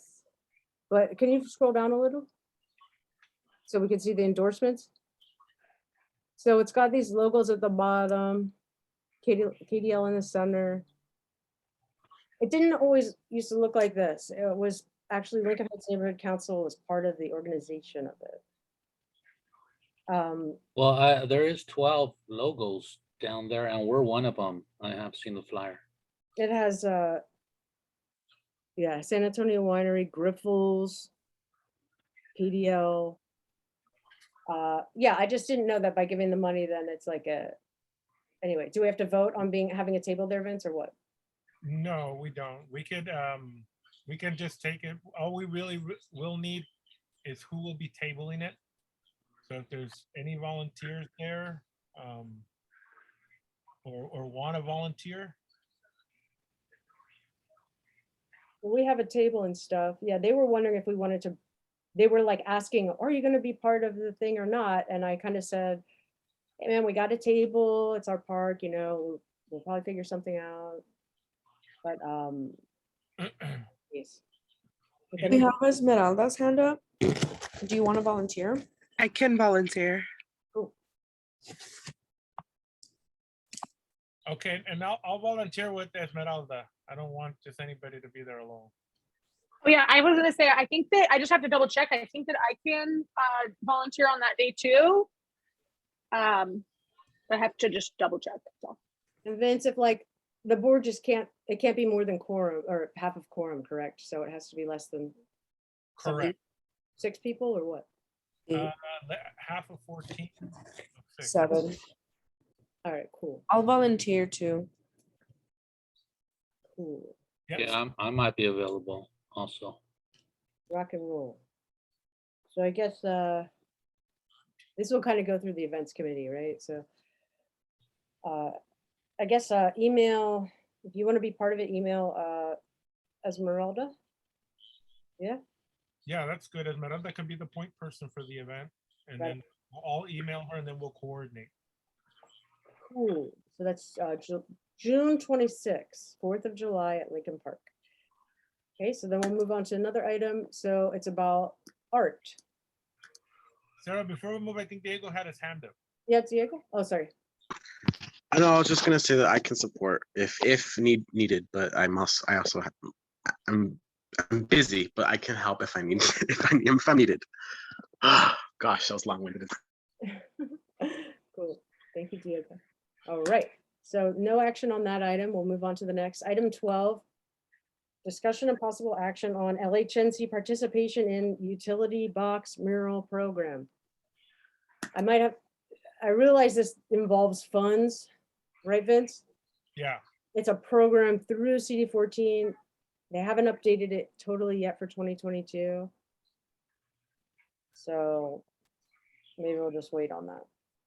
Yeah, I think we should wait on it and let it go through outreach to see if we can get some type of connection to see how that funding thing works. Because I do know that they have the projects when they come in, you have to put a small little proposal together and have the artist and. It has to be approved by DCA. Yes. And the council district as opposed to the community, correct? Correct. All right. Well, we know that now. All right. So we'll just table that or hold it for the next meeting. And then, yeah, we have one more non-agenda public comment item. 2 minutes per person. If there's anybody from the public who wants to speak, press *9 or raise your hand. We have Goat Puppet. That's right, yes, and I'm a little late for the Studio City soiree. They miss me and they need me, and I'm gonna go over there and help them. Yeah, help them to alcoholism. Yeah, so I'm giving them a ladder to raise their health. Yes. So what did we learn? Will Ulysses be crowned, or will Gil find a way to go inside the barrels and cockles of the county and rig the election? Yes, we want to see. Yes, ballot stuffing is one of the most popular sports of North America right now. Stuffing ballots everywhere, yes. But as you know, it's very difficult when somebody like Gil at 68 years old realizes the free money train is about to end. What will he do? What does somebody his age do? He'll go back to Alhambra. Why? Well, that's where his real home is. He owns a home in Alhambra. He only rents an apartment here to pretend he's one of us Angelinos. Yes, that's right. So does Kevin. He goes in Mama's basement to claim he's a citizen of CD14. You see these fakes? When we have Unisys, on the other hand, who owns a real home, walks a real dog, and likes her real city. Yes, that's right. But we have more. Mitch O'Farrell, he's on his way out over there too. Yes, and then Paul Peppa Pig Koretz, down 41% to Mr. Mejia, our new city controller.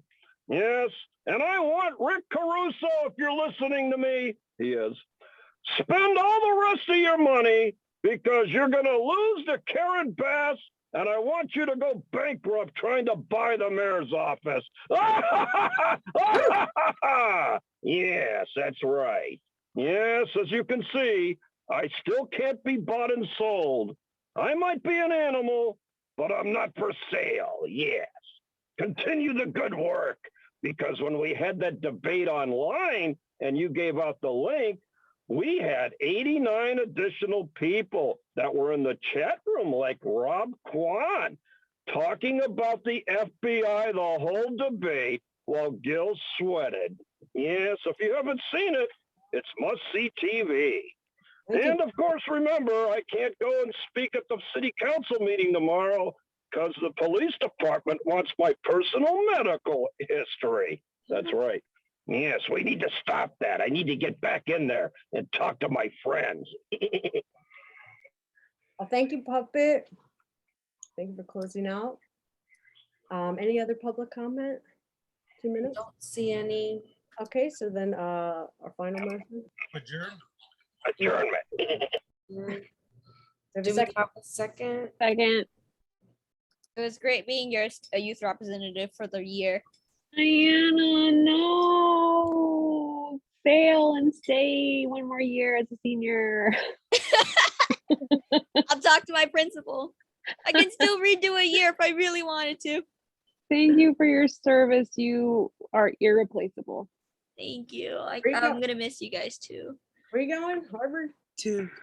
Wesleyan. Ooh, congratulations. All you Thank had to you. do was just Congratulations and most success in college. Thank you. Yes. Baby. I will return. All right. Let's just hope I can afford the rents here when I return. That's why we're doing it, baby. That's serious. Thank you. Oh my God. You're doing big things, Diana. Keep up the awesome work. Thank you. I will. I'll do my best. And I won't sell out either.